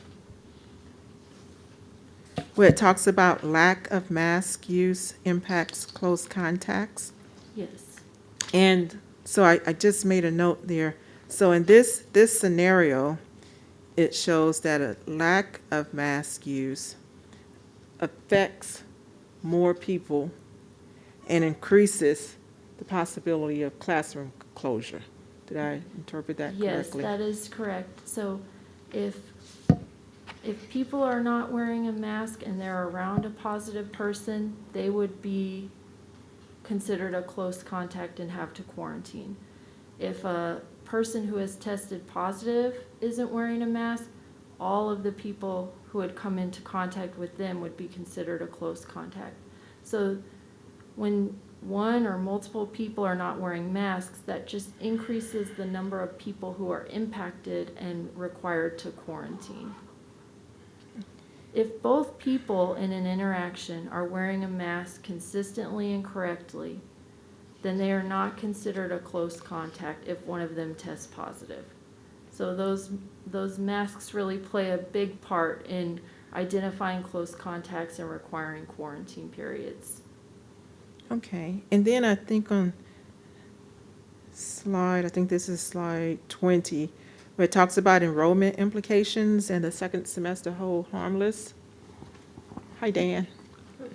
Yes, ma'am. So that last, and it kind of, I think it kind of relates to possible classroom closure. So that last line that talks about if 3,900 students move to online will not meet the 52.2% floor. So if a classroom has to close, then the students have to move online, then that affects the 52.2%. Yes, ma'am. That might have some. Now, they do look, as long as you're in person for 2/3 of the time. So I think they give you a little bit of wiggle room when we do our calculations. If there is a closure, but multiple closures would really affect us because they have to be there 2/3 of the time, in person. So if there's a class close and those kids have to quarantine, then if they do come back, that will help us. But if they don't come back, then of course that will hurt us. And so, Ms. Williams, the real concern here, when you're looking financially, strictly speaking, is that people, what we've seen throughout this, and Emma chime in, is when cases start to rise or they start to get some letters, we've seen a regression back to home. So they opt out of in-person learning. And so anything that triggers this kind of mass exodus back, and it's worth noting to everyone, please know that 52.2% for Northeast is for Northeast. It is not for every district. The districts that and this is, and Dan, chime in here. Some districts are really low, which in my mind doesn't make any sense because they held kids out. But in October, because they held them out so long, now they have a lower threshold to meet. because we brought kids back faster. We have a higher threshold to meet. And so everybody's numbers are different. And to Dan's point, he's correct. A lot of people don't even understand this. I had 2 conversations last week with 2 different superintendents that had no idea. I said, so what's your threshold? And they said, what do you mean, our threshold? And I said, for hold harmless. And so Dan and I were like, somehow we remember sitting in the room that day. In fact, all of executive staff was listening that day. And we were like, okay, this is huge. So we started digging into it. I guess a lot of people missed it. I don't know, but they don't really understand that hold harmless isn't like the fall. This is a really different.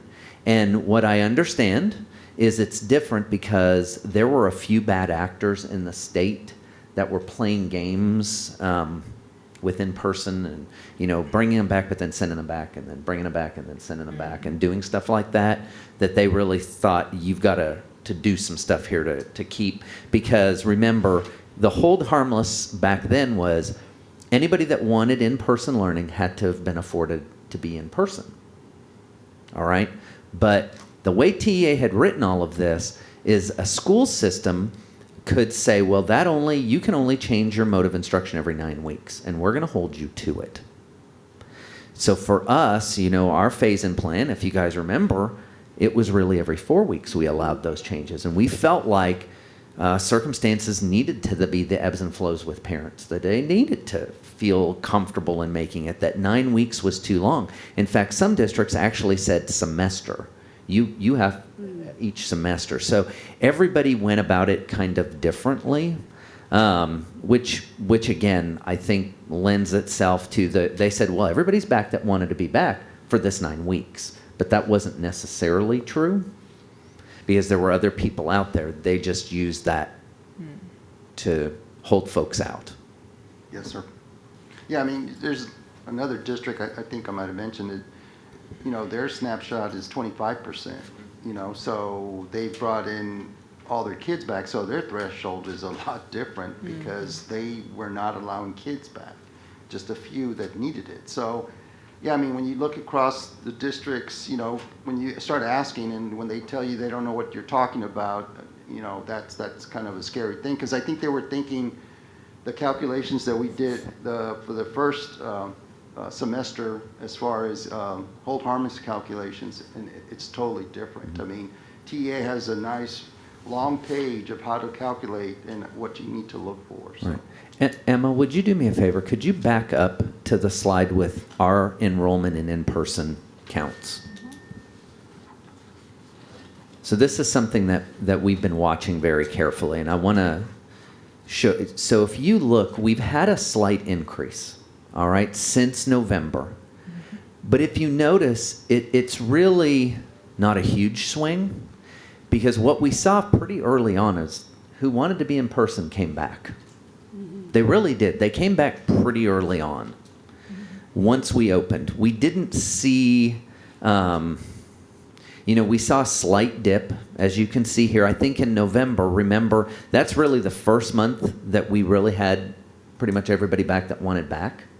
And so I think from talking at least to some parents, and I can't globalize it, but they said, we were really kind of sitting back to see how your protocols played out. And once we saw that it was working okay, we decided to send our kids back. Then you see a slight decline.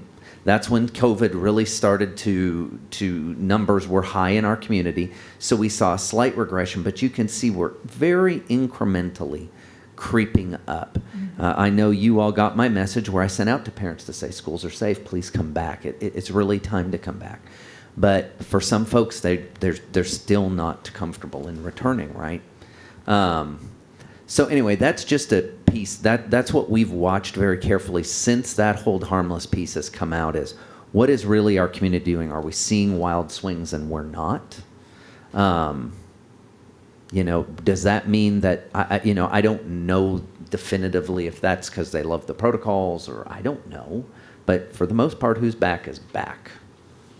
I think another example, Terry, of that hold harmless is, we've gotten emails from parents that have said, I've sent my kid to school because of your protocols, and if you make masks optional, I'm bringing my kid back home. So I think that's where we could see some loss of enrollment. So that may be another factor for the whole. That's a good point. And, you know, unfortunately, it's all or none. It's not like, well, you know, the fourth 6 weeks, we were over 52, and then the fifth 6 weeks, we were over 52, but then we dropped to 51 the sixth. It's all or none. For And, that last one.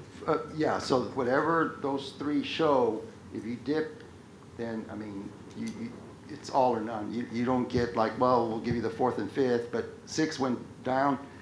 No, what they're saying is that it's got to be all over the 52.2 for us. Right. Okay.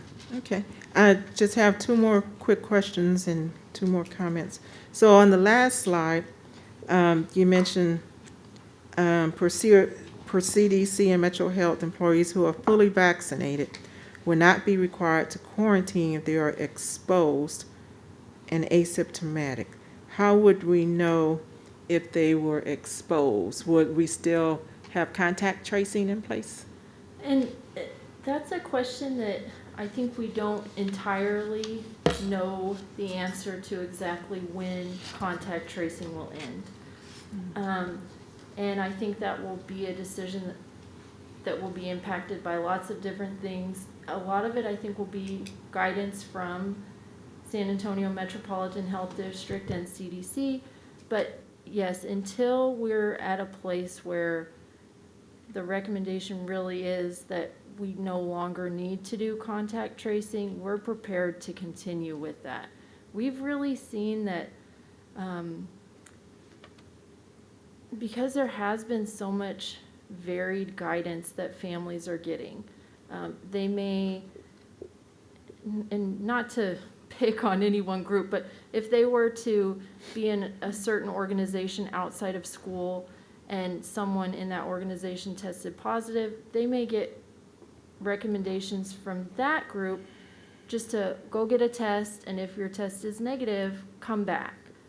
Well, the whole point of quarantine is really important because the chance of someone being positive right after their exposure is very, very low. It's typically 5 to 8 days after exposure that someone may develop symptoms and then test positive. So I feel like it really has been very beneficial for families to be able to go to their campus nurse who they know and their children know to get those recommendations. So we're very prepared to continue that as long as it's necessary. So I'm sure the answer to my next question is yes, we did this. But I, from the comments that we heard, I heard a lot of folks mention, well, Comel ISD did this, Comel ISD did that, Comel. And I'm sure that we, looked at what other ISDs did or is doing, and to understand, hopefully, I know we do, everyone understands that school districts are different, populations are different. So I'm assuming we looked at what Comel ISD is doing. Miss Williams, so, throughout this pandemic, so I've fielded, and that's not new, this has come up really since the beginning. Why is this district doing that? Why is district, so forth and so on. And because we're global people now. We see a much bigger view. We get engaged, and I get that. And honestly, I applaud people for being engaged. I'd much rather that than apathy towards things. So the thing with it here, and I did this, Ms. Chancellor and I were actually talking about this just a while ago, and I'll bet you that's Dr. Redding. Yes. Do you mind if I finish this real quick? Talked us to him. But, we were sitting around because this was something we discussed. So it was something that I had been watching really since the beginning, because we live in Bexar County, and then there's a lot of counties around us. So what are other counties doing, and what's going on there? So when I ran this, and I'm pretty certain these are the numbers, and I may be one or two Z's off, but not much. Comel County, as of I think a week ago or so, had 9,550 cases total of COVID in that county. That county's 575 square miles. All right? So that COVID infections per square mile is about 16.2. All right? Then I took a look at Bexar County, which is 1,257 square miles, more or less. I think at that point there were a little over 202,000. So there was 161 cases per square mile. You can see that it's hard to show. I worked in Comal for 12 years. That district is very spread out. It is not urban density like we are in Northeast. So when you take a look at that and you see there's 161 cases of COVID in Bexar County per square mile versus the 16 there, it's very hard. And I know that we're right there, and I know there are some of their schools, I opened 2 of them that are in Bexar County. But again, it's just a very different. We're in an urban core. We're very packed together. And so we have looked continually across the state throughout this entire thing. What are other folks doing? Does that make sense? Why not? Everybody, if you'll remember back to that August when we presented the plan to you all, I said, no one knows the right way forward, and we're all just going to pick a path and move forward and hope it works out. Don't judge anybody. And again, I think to Miss Kelly's piece, I think what we set out to do is make sure we didn't close schools, and we kept them open, and we accomplished it. It's happened. We haven't had to do it. We've come very close a couple of times. And it was due to quarantining. It was due to quarantining. Thank you. The other 2 are just comments, but I'll defer those. Sure.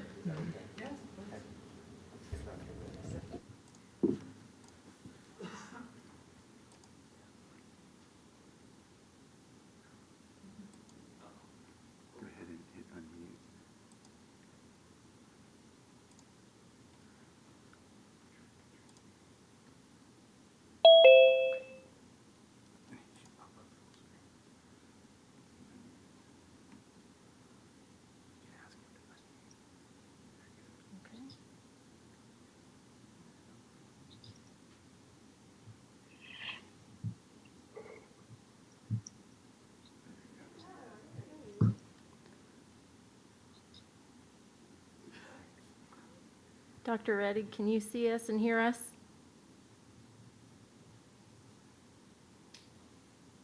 Hello, Dr. Reddick.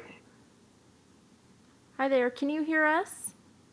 Yes, I can hear you now. Great, thank you for logging on. I appreciate it. This is Emma.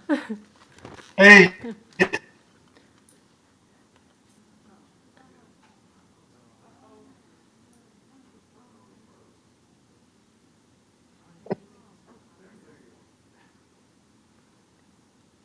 Okay, I think we have you now if you'd like to share your comments with us. Thank you. I'll be very brief. Thank you to the board for allowing me to speak today. And thank you for hearing everyone. That was very kind of you guys to hear all sides of this. I'm part of the medical advisory committee, and I'm the chairman of the board, as you can see. And I've been working closely with Emma and Maria Perez over this time in helping the district prepare for COVID. And I do have to say the superintendent, health services has done a wonderful job in keeping our students safe, as well as other districts around the state and the country. And they really have been an awesome example of what needs to be done to keep us safe and to keep our kids safe.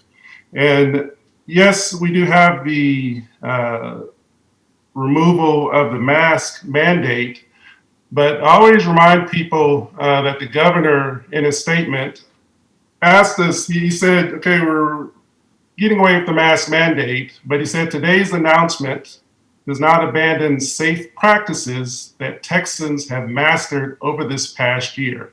And that is a very important statement, and one that the schools have really taken to heart.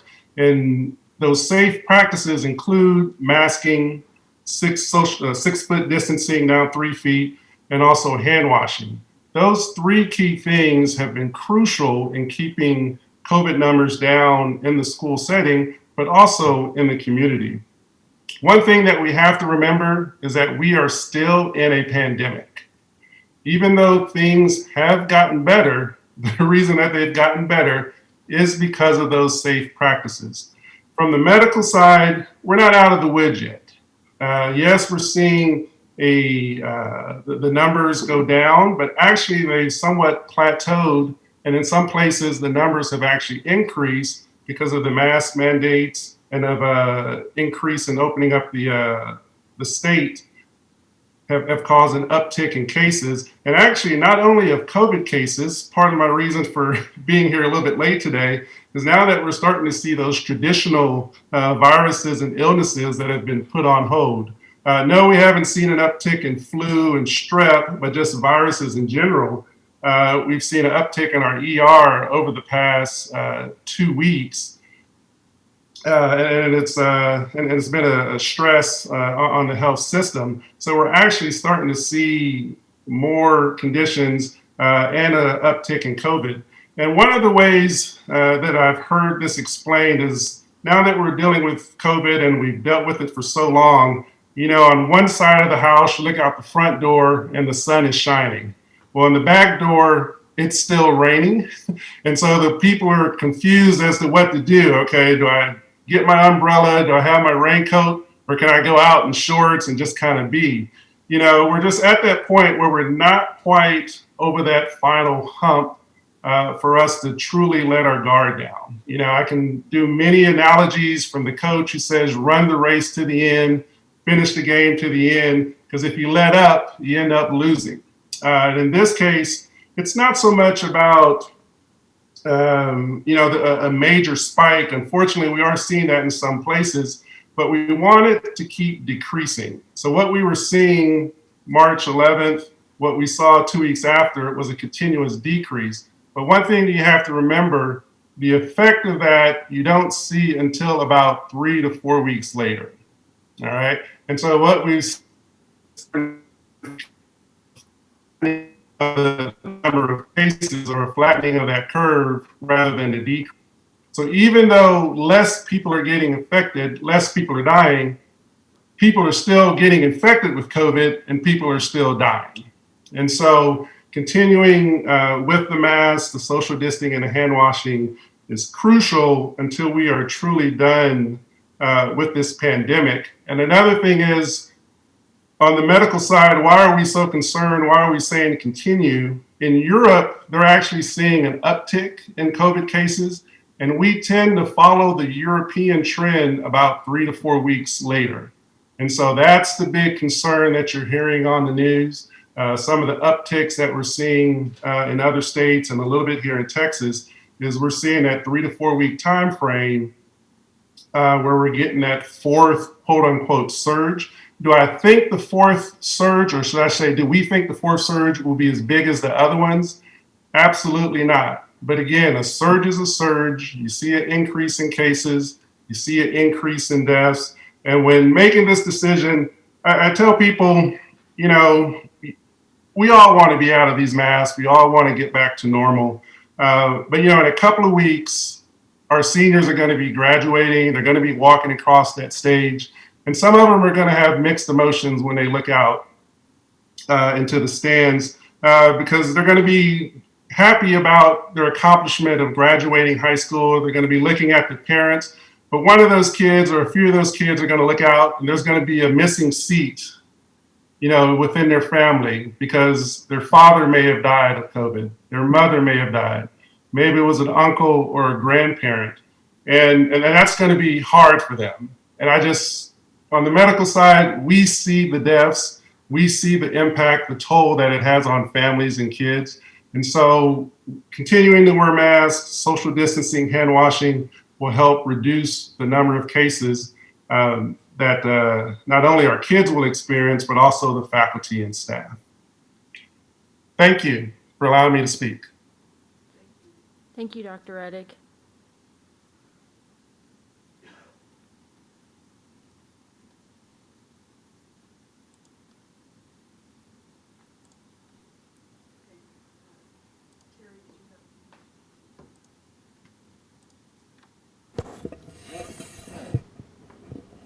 No, I didn't have any more questions. I just wanted to comment that I thought it was a good idea. I heard someone say, well, you know, there are clear masks to allow students to see faces and smiles, which, you know, might be a good compromise. And, you know, just to remind everyone, this situation did not occur overnight, so it can't be resolved overnight either. Thank you.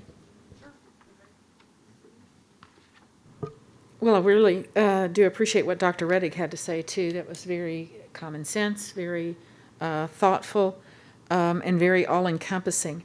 I think one of the biggest takeaways that I've had from today's presentation and from all the emails that we've received is that there is a very strong thought that we not let politics rule, but that we let evidence rule. And I think that's a very important consideration. I really appreciate the fact that we heard from so many of our parents. I feel we have a very highly educated parent group, and quite a few of those were medical people. So to hear from the medical people, to me, was extremely supportive and validated a lot of what we've heard today, too. There were a couple of issues that were brought up today that I'm just curious about. I don't even know if it's anything that's workable. And that's that children are staying in masks for 8 hours a day. Is that nonstop? I mean, and that brings up two things. Can they change masks during the day if they have availability of other masks? And when they're at lunch, are they having to mask in between bites? Or because we did get an email that said they have to wear their masks at lunch, and I was not aware of that. So they do remove their masks at lunch. Okay, good. The blanket recommendation definitely hasn't been to just pull a mask down, take a bite, and put it back up.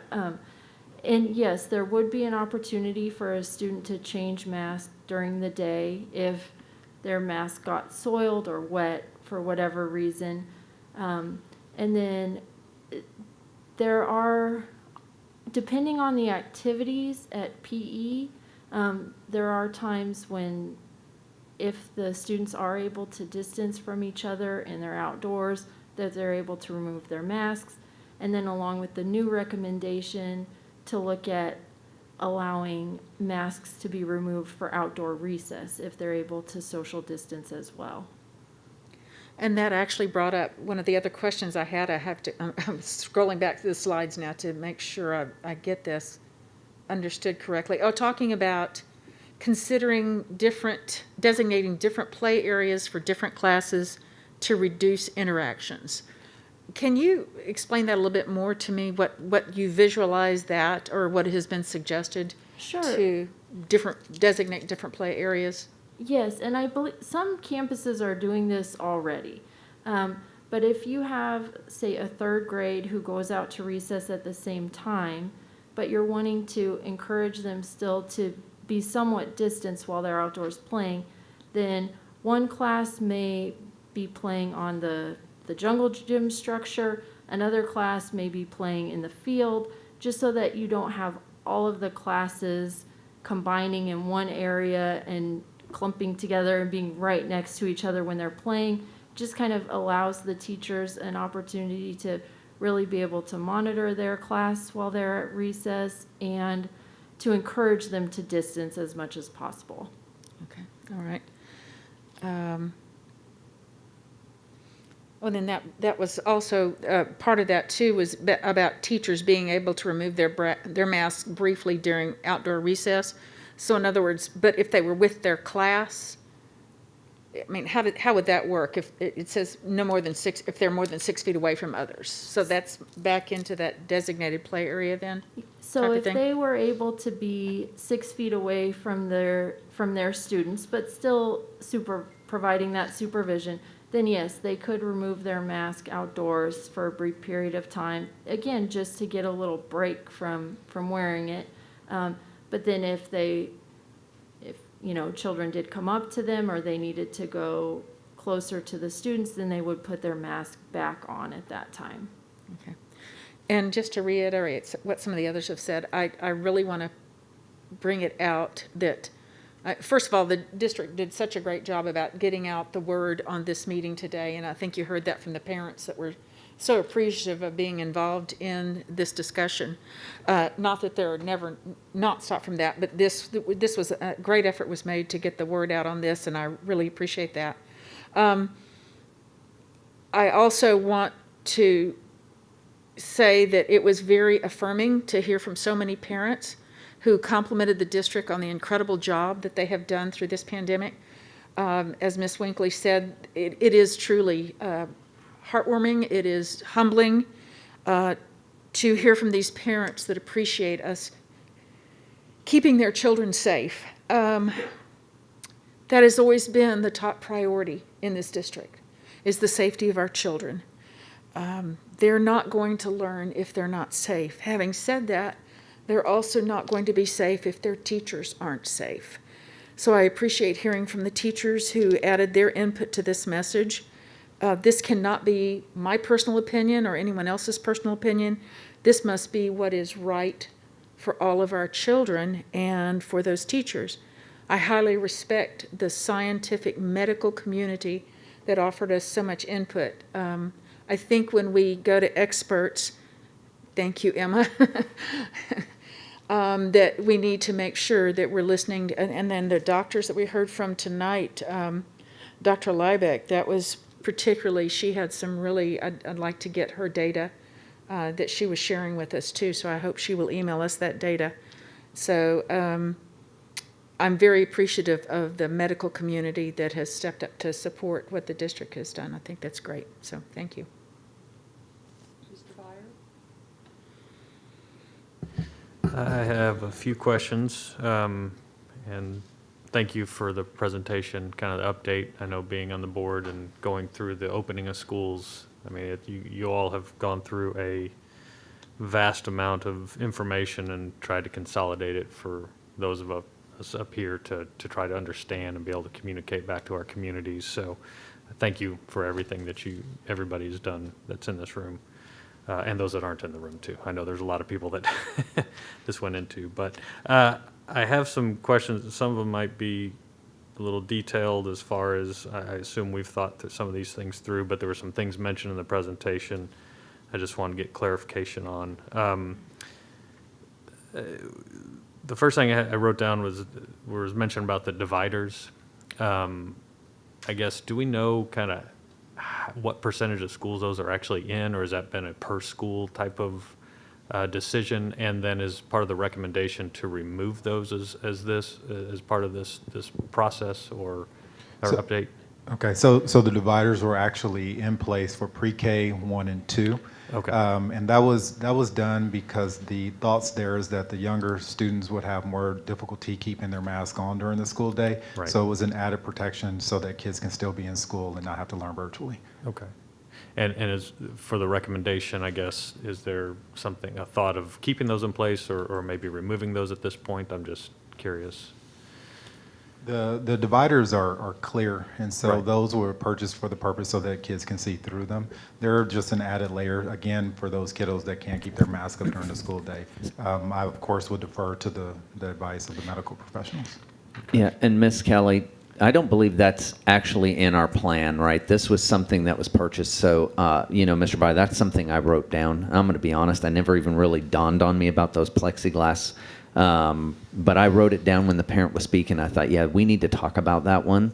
Yeah. So what we will do is get with Dr. Rettig, Ms. Kelly, and then we'll update you on that, because that may be something that maybe doesn't serve its purpose as well as we once thought it did. Correct? I agree. I think that those dividers, while they do offer another layer of protection, and Right. like Mr. Jarrett was saying, especially in those populations where students do struggle to wear a mask consistently or correctly, just like all of the mitigation strategies, you then have to look at, okay, when do we start to phase this out, and when is the recommendation to do away with this practice? So Sure. I agree. Now, I haven't seen anything come right out and recommend the removal of the plexiglass, but I do think it's something that we look at when the time for that will be. Sure. Definitely. And I know some districts sort of went all in on them. We didn't do all in on them, but we got some that make sense. That was a sensible solution to what Yeah, we're doing. Mr. Byer, there's a district very, very, very close to us that actually put them up at cafeteria and put them down. And court. I mean, there was, again, that was to Miss Kelly's point, right? These are things that changed over time. And that's just one of those things that we just need to sit down and talk with and get with Dr. Reddig and say, is this really is this really adding anything to it? And if not, then let's quit doing them.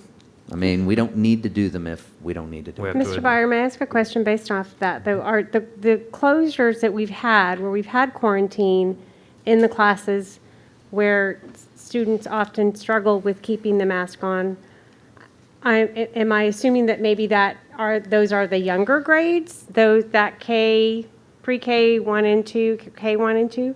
And so are you saying that even though those barriers are up, we were still having initially those diagnoses or the quarantines? Yes. Thank you, Mr. Byer. That's a great question that really gets to the heart of identifying close contacts. It's understood that a barrier of any kind does offer a layer of protection. What the medical community doesn't know definitively is to what extent. So although a barrier may be in place and it does offer protection, it doesn't exclude someone from being considered a close contact. And it's easy to talk about things one way or the other. I think it's important to remember that although someone may be considered a close contact and have to quarantine, if we're still offering a layer of protection in that environment that reduces the likelihood of that person going on to test positive, it's definitely a worthwhile measure, even though they may still be considered a close contact. So Mr. Byer, the way we've talked about these types of things is it's like any safety piece. And I think one of our parents that presented tonight, right? When we think about school safety, it's not any one thing. It's we have secure entry vestibules. We have a camera that people buzz in. We have, we lock the doors. We do. And so, again, I think what we need to do is talk with Dr. Reddig and those folks that have advised us from the get-go and say, is this layer of protection beneficial in some sense? And if so, and he says, what, really for those younger kids, it's to my point, or to your point, Emma, right? Look, if they're not masked and that barrier's up, they're still going to get quarantined, correct? That's not going to prevent them. But that doesn't, but again, maybe it reduces the chance of them getting COVID. Well, maybe that's worth it, right? One part of a bigger We're just going to layer, have one to layer. do a real look at it to see, is it worth it? And if not, then let's stop doing it. And if it is, then I think we need to explain to parents better why those things are important. We cite the American Academy of Pediatrics on the mask. Anybody under 10, I believe. I'm sorry. Over 2. What is the latest with TEA and CDC? We're factoring those in as well. CDC continues to recommend mask use in any population that is able to safely wear a mask. So over 2, but then because the older students are more likely to spread the COVID virus, it's even more recommended for students aged 10 and over. 10 and over, okay. We talked a little bit about the, I guess, indoor venues, outdoor venues, and we're talking capacity, those types of things, letting visitors back in. For the visitors and PTA, that type of thing, I know when we first approved the phasing in plan, talking about not exceeding building capacity with, I guess that's by the fire code, that type of thing. Do we foresee any danger in exceeding that? I don't think we do, but I just want to make sure we're... Mr. Byer, we have a lot of capacity in our schools.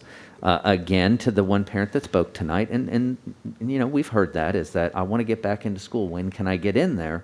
This is a way that we felt like we could do it to allow our parents, because this isn't just about this year either. It's trying to help them start to make a connection for next year as well, just like what we're saying with my message to parents was come back, let's start reconnecting with your children. Let's start reconnecting with you as well, but do it in a manner that we feel like, there's It's lower in the community right now, so we feel like that's very doable as long as it's controlled and it's not just flinging the doors open. We had a long discussion about eating lunches, because that's something we know parents like to do. Again, if a parent comes up and they may be asymptomatic or they're COVID and they've got their mask off for 30 minutes and they've got some kids around them, everybody's going to get quarantined, and here we are back to it. Again, what we're trying to do is protect the academic environment that we're charged with every day in doing, but allow some parents some interaction that I know that they're lacking. One of the things we talked about is bike rodeo. Could it happen? Absolutely. There are lots of things that can happen. We just kind of got to reconsider. It's like thinking back last year, right, to graduation. We just could never think about graduation until we let go of what it was and embraced what it could be. Sure. And in that scenario, it was the best we could do at that time. And you guys know you got the emails, right? So it's, again, looking at how can we allow some of these things to happen in a safe manner that doesn't impede our ability to keep that school open. That's always what we're thinking. And look, if that's what y'all don't want us to do, then we're going to have to change some stuff. But that's how we've been operating since day one, because that's what we approved with, is really keeping those schools open. So the next couple are kind of related to the indoor-outdoor activities as well, and I guess we're talking, some of these were more geared towards athletics, with allowing 50% capacity indoors, 50% capacity outdoors. There was one mention, or a couple of mentions of the no eating area, and that wouldn't necessarily mean that only those people had to wear masks. It was just that if you sat in that area, you knew that everybody around you was always wearing a mask.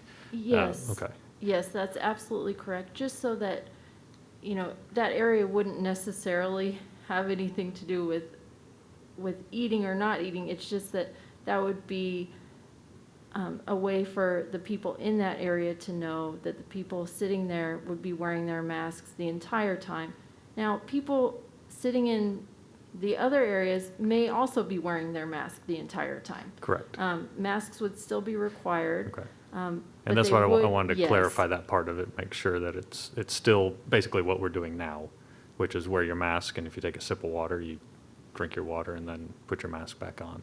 Yes. But in this particular situation, that area would sort of be people would be wearing their masks, I guess, all the time at that point. Yes, that's Okay. correct.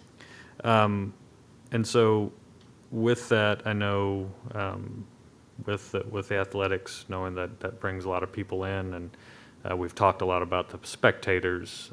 How are we doing with the students and the athletic programs? And I know we had some fall rocky issues with basketball and some other sports, but it sounds like we're on track and everybody's doing fine and there's protocols being followed and everybody's staying safe. We're not seeing a huge increase at all in any of those indoor or outdoor activities, correct? No. Miss Kelly, I think Good. the only one that was basketball. Basketball, yeah. And it was. And, if you'll recall, I stopped it for a time period. And really what it was is kind of a reboot and recalibrate. We spoke with Coach Parker about it. And the message was very clear to the coaches. You really need to speak to your kids. This, again, you've heard me say this wasn't coming in the school. It was really what you're doing outside of the school. Sure. So kudos to Coach Parker and those coaches, because that message got out and we never had a problem again. It rectified itself. And every other sport, even wrestling, which is the one we were the most worried about, had no problems. Yeah. We had a couple cases here and there, but it really didn't. Now, if it would have been back in, say, January, may have been different. So because, timing is everything. Absolutely. So when you think about basketball, when we had the issues, when it was really starting to come back in our community higher. Well, and so that, I guess, would go along the lines of we're starting to maybe have potential recommendations of letting kids, the elementary schools, take their masks off on the playground, that type of thing. Is that what we're doing now for athletics appears to be working for the secondary education. And so allowing those things to continue, whatever we're doing now to continue, don't make any changes to those recommendations at this point. Is that correct? Yes, Okay. that is correct. Okay. I think Mr. Villarreal answered the question about whether we get it or don't get it. It's pretty much we either get it or don't get it. And then related to the COVID leave extension, I assume if that's approved, that it would be retroactive to folks, because is there anybody caught in the gray area right now? where Yes, there are some staff. And again, Mr. Byer, my concern and what we spoke with Ms. Witten about, oftentimes we think about teachers. There are so many more people in this district than teachers. Right. Our big fear is cafeteria worker, a custodian, people that are really, getting an hourly paycheck that they cannot afford to be that. So there are some folks that are caught in it. But if you all approve that, at a future board meeting, it will be retroactive. We will go back and make certain that anybody in there doesn't get penalized.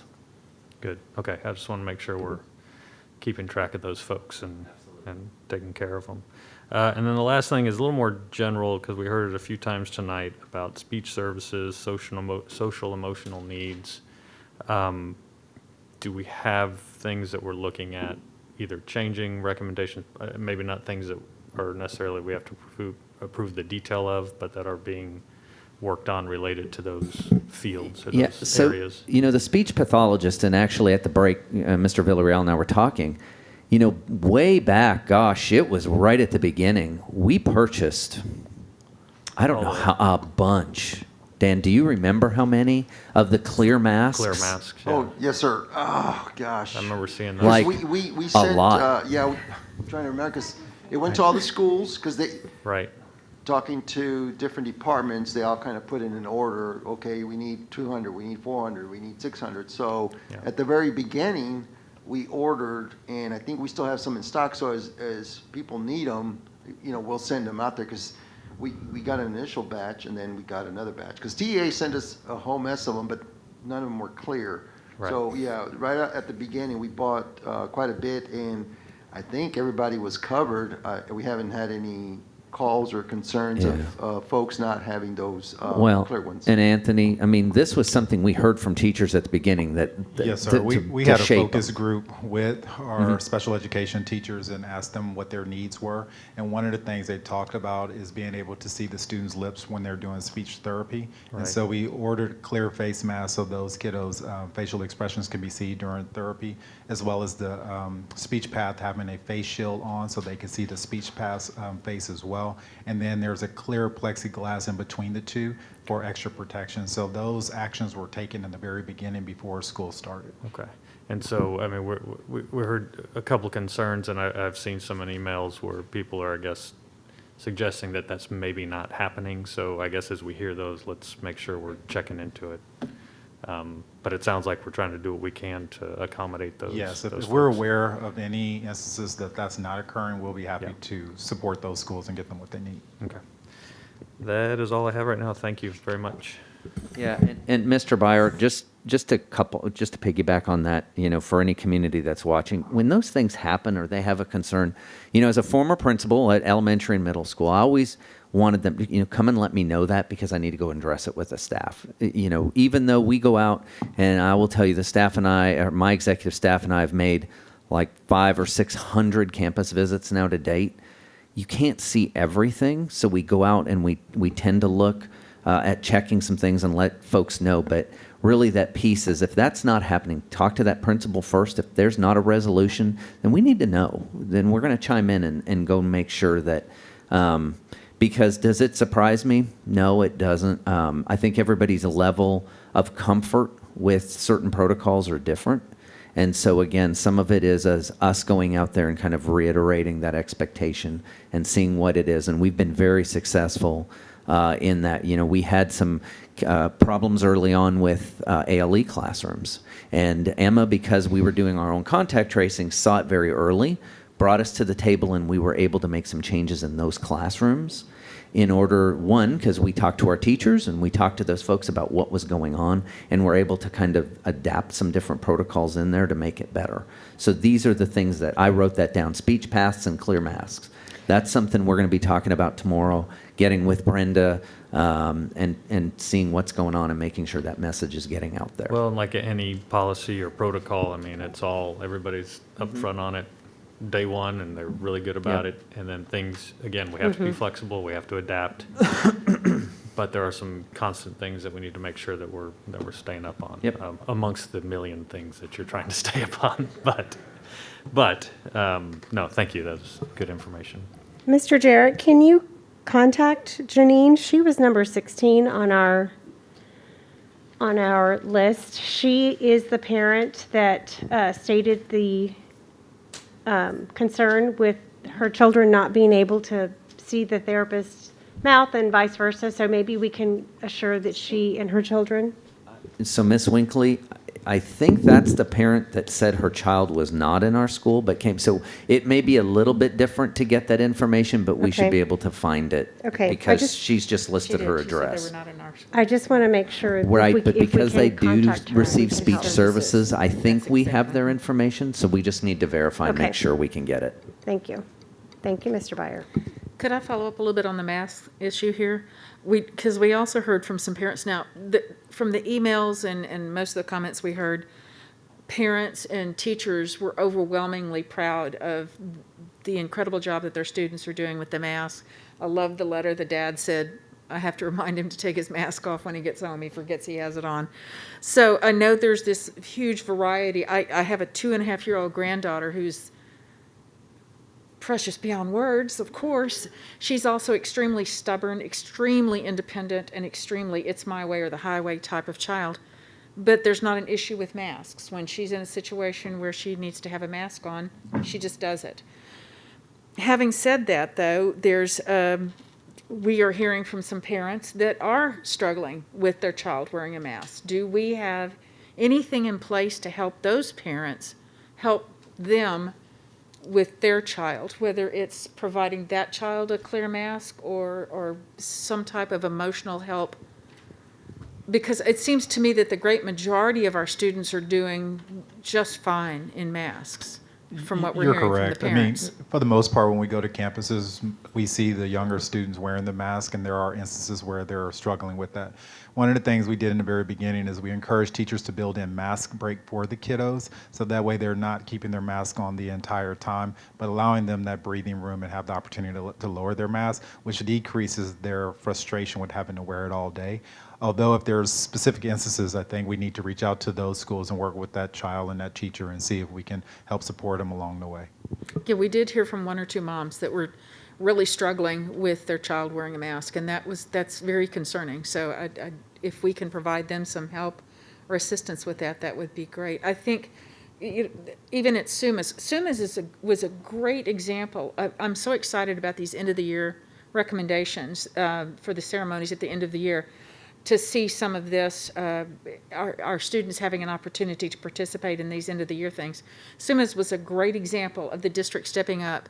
Y'all just did an incredible job with providing a safe, happy place for us to get together for SEMA recognition. We've still got a couple more to go, but every single high school stepped up so beautifully in different ways. They all had their own unique ceremonies, but there were students back on site that hadn't been there since last March, but they felt safe to come back. There were some students that were double masked, and I really honored that if that was their safety, but they were excited to be back. The parents were excited to be back. Some of the principals were kind of weepy. They hadn't seen these kids in a year.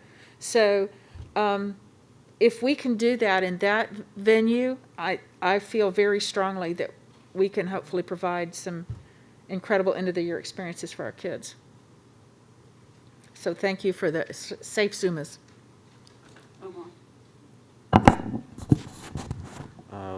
Thank you very much for the presentation, and also would like to say a thank you to Dr. Mike and his executive staff and beyond. I'm continuously impressed with the work that you guys put into everything, and I'm just ever so grateful that you guys are with us and are working really hard for our students and our staff, so thank you. My question, one of them was answered, thank you so much, Mr. Byer, about the clear masks.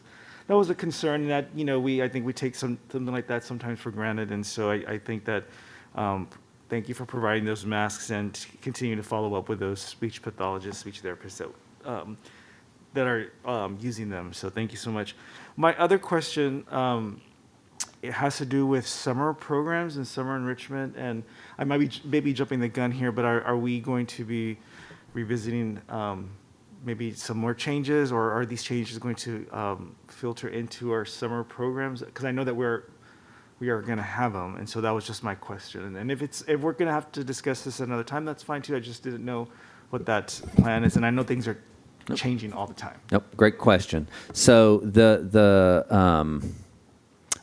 amended changes that Emma discussed tonight would roll into the summer, but I think it's important to note is that as we continue to learn more, and if things, when we hear them, what we try to do is hear what's being said and then look into it and try to find some way to bend a little bit. What we're trying to do is get back a little bit. So, for instance, Mr. Leos, I'm unaware of any district in this city that has allowed overnight travel for students. Now, there might be, but I'm not aware of one. We've allowed it. We've done it several times, actually. And what we did is built a protocol to make it happen, and we had to change some things. We've allowed students, we've had JROTC kids fly to, I believe, Atlanta. And none of that resulted in any problems because we found kind of ways in there, because what we've tried to do is really try to figure out ways to start allowing kids back into some of these pieces. I always try to remind people, I have 2 at home, both of them very vocal. All right? And so I hear that, and I hear it from their friends. And so what we're always trying to do, and look, Dr. Reddick's been amazing because he has really helped us find ways, because when we approach him, he has never, that I can recall, and Emma, you've interacted with him, but he's never said no, just no. He's like, okay, talk to me more about that. What are you trying to do? What do you want to do? Okay, so let's talk about how we could make that happen. And so he's really good about kind of walking us through. It's like Sumas. Well, you can do it, but think about it a little bit more like this, right? So he's been really good. So, that's for, but could it change? Absolutely. Mr. Lewis, this stuff always can change me. That's nothing's ever static anymore, right? It's always changing. And so we continue to have to, take a look at things. And just like tonight, I heard from our community some different things, the masks being sold. I mean, Dan, we have thousands of thousands of masks. So, and we've been saying, hey, we need to send them to school. I think we need to re-ante up and push it to principals and say, look, we got thousands of these things. Take them. When you see a sold one, give a child a new one. Why? Just give it to them. You don't make a mask. Just give it to them. So we got to talk about some of that stuff, because as you heard from one of the Adonis, this has all been really good. Well, great. We've had no problem with PPE. Super. That's great. And we still have plenty more. So let's help you with these problems. We can help do those things because we have the supply. In fact, Dan, how many do we have at the warehouse? Like, there's a bunch. It's all kids' masks.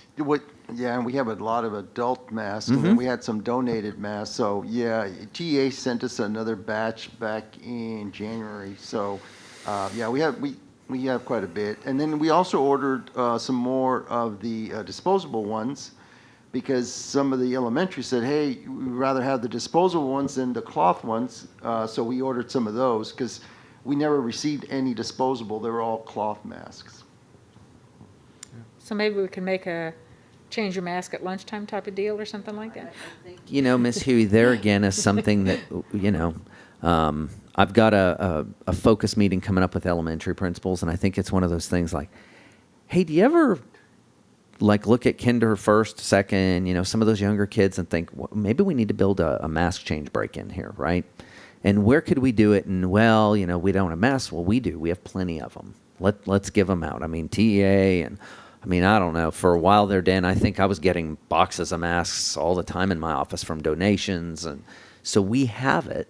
It's just one of those things I think that we just got to remind people, it's okay to just hand them out. It's fine. please give them out. I'd there rather was- them have a fresh mask. Like I change my mask every day.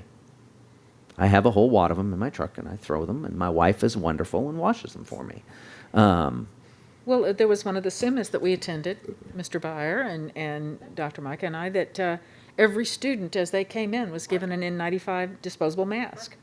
So that was easy peasy. I mean, just handing them out. I And think- that's the thing. And Omar, I think the one you and I read too. Same You know, thing. and Miss Huey, what we're going to have to do, and we'll have to do a little research, is this widespread? Is this certain campuses? Oftentimes what we discover is this is maybe one or two buildings or a classroom or two that we need to really reiterate, or is this really a system-wide issue? I don't know that answer. We'll have to do a little looking into it. I mean, I just visited 5 of our schools the other day. In fact, I was at one of them, and they were having a mask break outside. They all were outside and all had their masks off, and they looked, and I said, that's great. I'm glad you're doing that. And so, you know, we go out and we look at those types of things, and sometimes we don't see what we need to see, and then that's a different conversation because they're not doing certain things, right? But it's no different than when we'd go out and Mr. Clary'd go out with Chief, and there's an unlocked door, and why is the door unlocked? Or you've propped the front door. That's not what you're supposed to do. It's that constant reminder of these are those types of things you need to do. You know, this is what you got to do. No, that's it. Thank you. Thank you very much. Great, thank you. First off, I want to say thanks to all the NEIC community members that showed up in person and are watching right now on YouTube, because this is an important issue, no matter your perspective. It's that community engagement, and we 7 trustees are the voice, obviously, for the children in this community and the parents, and that's what we're here to represent. And obviously, it's an important issue. I think a key point is we need to come together as a community. This has been a year of separation and isolation, and every family dynamic has been unique. There's lots of varying viewpoints. But at the end of the day, is whatever decision we make going forward, we're not going to make everybody happy, realistically. I mean, I think most people recognize that, but we have to be reasoned, objective, have some logic-based metrics that make sense and not be driven by the emotion.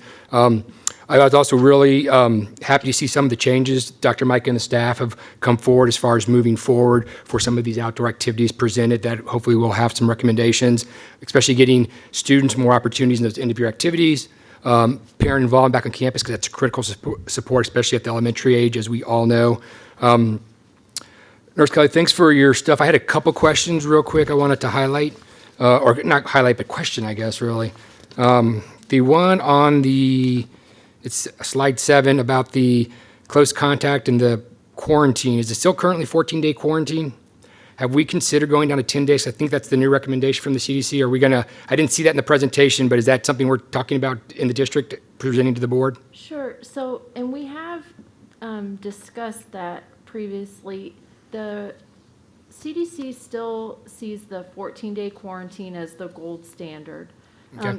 It does give the option to reduce quarantine in certain situations. So when community spread is extremely low, if reducing quarantine is necessary for being able to continue with essential staff so that you're not having an entire staff quarantined.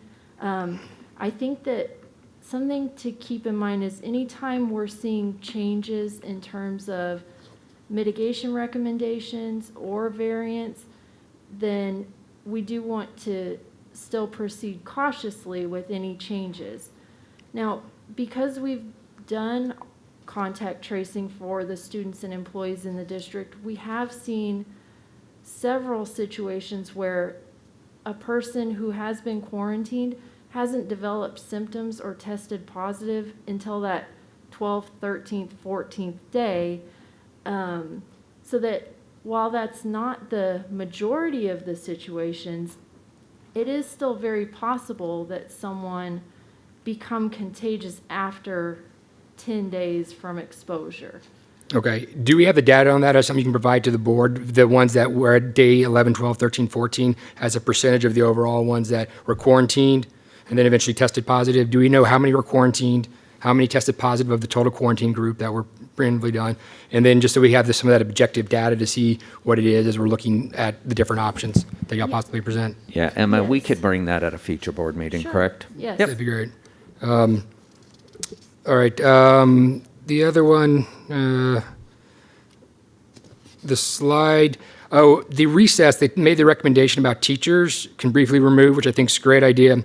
But have we considered expanding this to all the teachers? I'm just thinking that, like Reagan High School campus has that recently for the SUMA, there's a lot of outdoors. If a teacher goes outdoors for a break, their planning period, or off to lunch for a few minutes, is there any reason they can't also do that? Where we trust the teachers with our kids to provide that appropriate common sense decision-making when they're away from the students and the other faculty, to go outside and take their mask off as well? Is that something we consider, extending this consideration? Because it seemed like this was very focused just for that brief thing. They do it now. Okay. Yeah, I mean, look, Castle Hills was one of the very first schools that opened. Okay. I went over there very early on because we had said, please don't eat together. This is a problem, because we were quarantining, and they had their lawn chairs out in the yard, out in the front. They were sitting around eating, and they were all spread out. There's no problem with them going outside and taking their mask off at all. Okay, but they all know that across the district, because this was obviously very specific to the recess, but I want to make sure. Again, when they're out there, and I think to that recess piece, Emma, and correct me if I'm wrong, it's really about, if you're out at recess and you're away from your kids, and I'm not up close, take your mask off. There's no issue. It's only, I think the point you were trying to make is, when you come in contact and you close in, then you need to put it back on. Certainly. It's not about, if you're outside, I think that's the one thing we've talked a lot about as we've met about these, is that being outdoors is so much better than being indoors. That's where you should have some more freedom. So that's why a lot of this is geared around towards that. So, I mean, again, Anthony, you can chime in, Dan, Ron. I mean, when you guys have gone to campuses, I've seen teachers outside without a mask on. That's where they go and do it. And again, I've seen them do it with kids. Okay, just making sure, because it was very focused to the recess piece. Does this also, as far as the mask optional for students, apply to PE classes? Because we heard some different things, and we see some different emails. Mm-hmm. If the students are outside for their PE, they can obviously have their mask off, assuming they're out running on the track and have some distance. Is that true? Is that currently in place? Because it sounded like some concerns. We saw different emails saying parents or teachers are telling them to put masks on and run outside. Is that right? So if you go back to the first plan that was adopted by the board, masks were really universal across, and we didn't delineate there. So that wouldn't be uncommon to potentially see that. That's why in that plan, in order for us to change it, it would take a board action on your part to say, hey, out at recess, because our original plan said you're going to wear masks all the time. Now what we're making a recommendation is that if you're at PE and you can spread out outside, and go ahead and take your mask off. There's no problem. If you're running a track and you can spread out, no problem. Run without the mask, correct? Yes, and I think that's part of what we may not know in those situations is, for the PE teacher who has their class outside and is continuing to recommend they wear masks, we don't necessarily know to what extent they're able to distance or all of the specifics of that situation. Certainly. For sure. But there's flexibility, and we can apply appropriate common sense given out there in the directives. Okay. If you vote on it. Understood. Okay. That's great. The other question, so I saw Dr. Espinoza on slide 18 said approximately 80 to 90%, and they're talking about herd immunity, but I've seen different numbers. CDC, Dr. Fossey said 75, 80. The reality is some people won't, as you indicated, be able to or will be unwilling to get the shot. But what also have we considered about the natural immunity from those previous infections? And I guess what I'm really driving to is we owe the community some objective metrics, because this has been a lot of moving goalposts over the year and the dynamics have changed. But we need to start being pretty clear and articulate, because the numbers change and people's perspective and opinion within the medical community. We received emails from both sides saying no mask, and they're medical doctors. Some identified their specialty, some did not. But I think we need more clarity, because that number was different than what I heard, and the statement was she feels the data is about right. We need some objective metrics, I guess, and data. We owe that to the community. Does that make sense? Yes. I mean, I don't know if I'm speaking out of turn, but I want us to be able to, and I don't know what the number is, but we need to start putting some clarity as much as we can in here, because it's constantly changing and it's causing a lot of turmoil, what I've heard from the community. So I'd like us as a board to be able to have some reasonable metrics and objectives, and then be able to come back and revisit them every month or two, because the next question is, what are we doing for summer school? Is this going to stay in effect until we vote to end it? Reasonable metrics for what exactly? To what exactly? Because I'm listening, Mr. Hilliard, and I want to make sure You're asking for reasonable metrics to do what? When we will start having the consideration for the discussion of mask optional or whatever, because there's different things in here, and that's what the people are concerned about that. Okay, so to when we can do away with masks? Start with mask optional, I would offer, Okay. and then eventually, obviously, next year, the TA may make the decision on if they're going to be allowed or if we'll be allowed to as a board, depending on some other things. But the first thing is, when would we be able to, as a board, vote to provide options to parents for not mask? Are we going to have a set, something that they can look and see, and yeah, we all go, this is agreed, this is what we're targeting? Okay. Because we use the 5% positivity metric, and obviously, that went up, but we still kept moving forward and stuff. So we just need to be very clear. I think we owe that update to the community, what we're going to use as our definitions and metrics. Okay. Is that reasonable? Is it clear? If we can get them. I mean, And I'm not honestly, su- Mr. Hilliard, the question becomes in the medical community, and you said it very eloquently. You have differing opinions, and that's it. Right. That's why we have used Dr. Reddick since day one. We're not, yes, we're using Metro Health Doctor in there because she sits on our MAC. But Dr. Reddick's really been that key person that we've turned to. So we'll sit down with him and talk and kind of ask him, can you give us some metrics on it? I think you're bringing up the positivity rates and stuff from way back then. I think what goes unsaid there is when we built that phase-in plan, we weren't that many months into this pandemic, and a lot of people didn't know a lot of things. And so when you look at our metrics, they look different than, well, pretty much every other district in the city.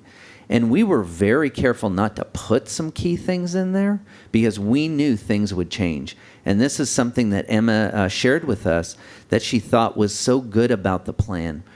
Because there wasn't so much specificity in every single thing, we were able to react very quickly to the data that we were gathering. And so to give a number, I'll just have to ask. I'm thinking out loud right now. Sure. To see how that shapes, because who's going to dictate that number on that when immunity reaches? Like, how do we gauge it, right? Like, there's a lot of things I'm trying to think about. So let's visit, and then what we'll do at a meeting is we'll come back and kind of give you what we've learned. That's what I'm looking forward to, is discussion amongst Yeah. the trustees to say, hey, where are we going with this, and where Sure. are we doing it as we dialogue with the community, just because it's been a while and things have changed quite a bit. There's a lot more information out there. So that's kind of the big picture I'm looking for, whatever that natural number looks like, or the big number looks like. I know there's been a lot of talk about Comal and a totally different dynamic, but do we have the data? Dr. Mike and I talked on the 8th of December about data, and it's one more piece of data, obviously much different density ratio, but still, they've been open for a month, so maybe look 1 February through today for Comal, teacher and student rates, and then same with us, just to kind of get a feel, because obviously a lot of our staff, some of our staff I know lives in Comal, a lot of our kids have activities up there, and so there's no magic line with this, just like at a restaurant, whether you're sitting up or standing down. Realistically, we just need to have some basic comparisons, because it is local data. It'd be interesting.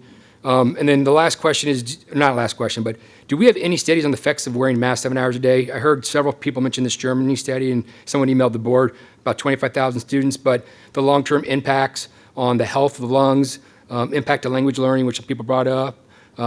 Do we have any sort of that? And then obviously it's that developmentally appropriate definition under 10 that people have been bantering around, but do we have any studies that y'all could maybe provide over the next week or two, find some stuff so that we have some clarity as trustees to understand this? Because there's lots of opinions out here, and we're trying to get to the best solution for the entire community. We have 60,000 students, and that we're having to try and really figure out what the best thing is. And then the last question, and I'll finish on this because I know I've been talking for 3 minutes. What about legal considerations? There's been multiple emails about possible legal considerations that we may need to, as a board, have looked at by legal counsel just to make sure that we're in good standing, because some parents brought up different things from the Ed Code, the Occupational Code, to the Civil Rights Acts, and that balance of parental rights and their medical decisions that parents make versus us mandating as a board.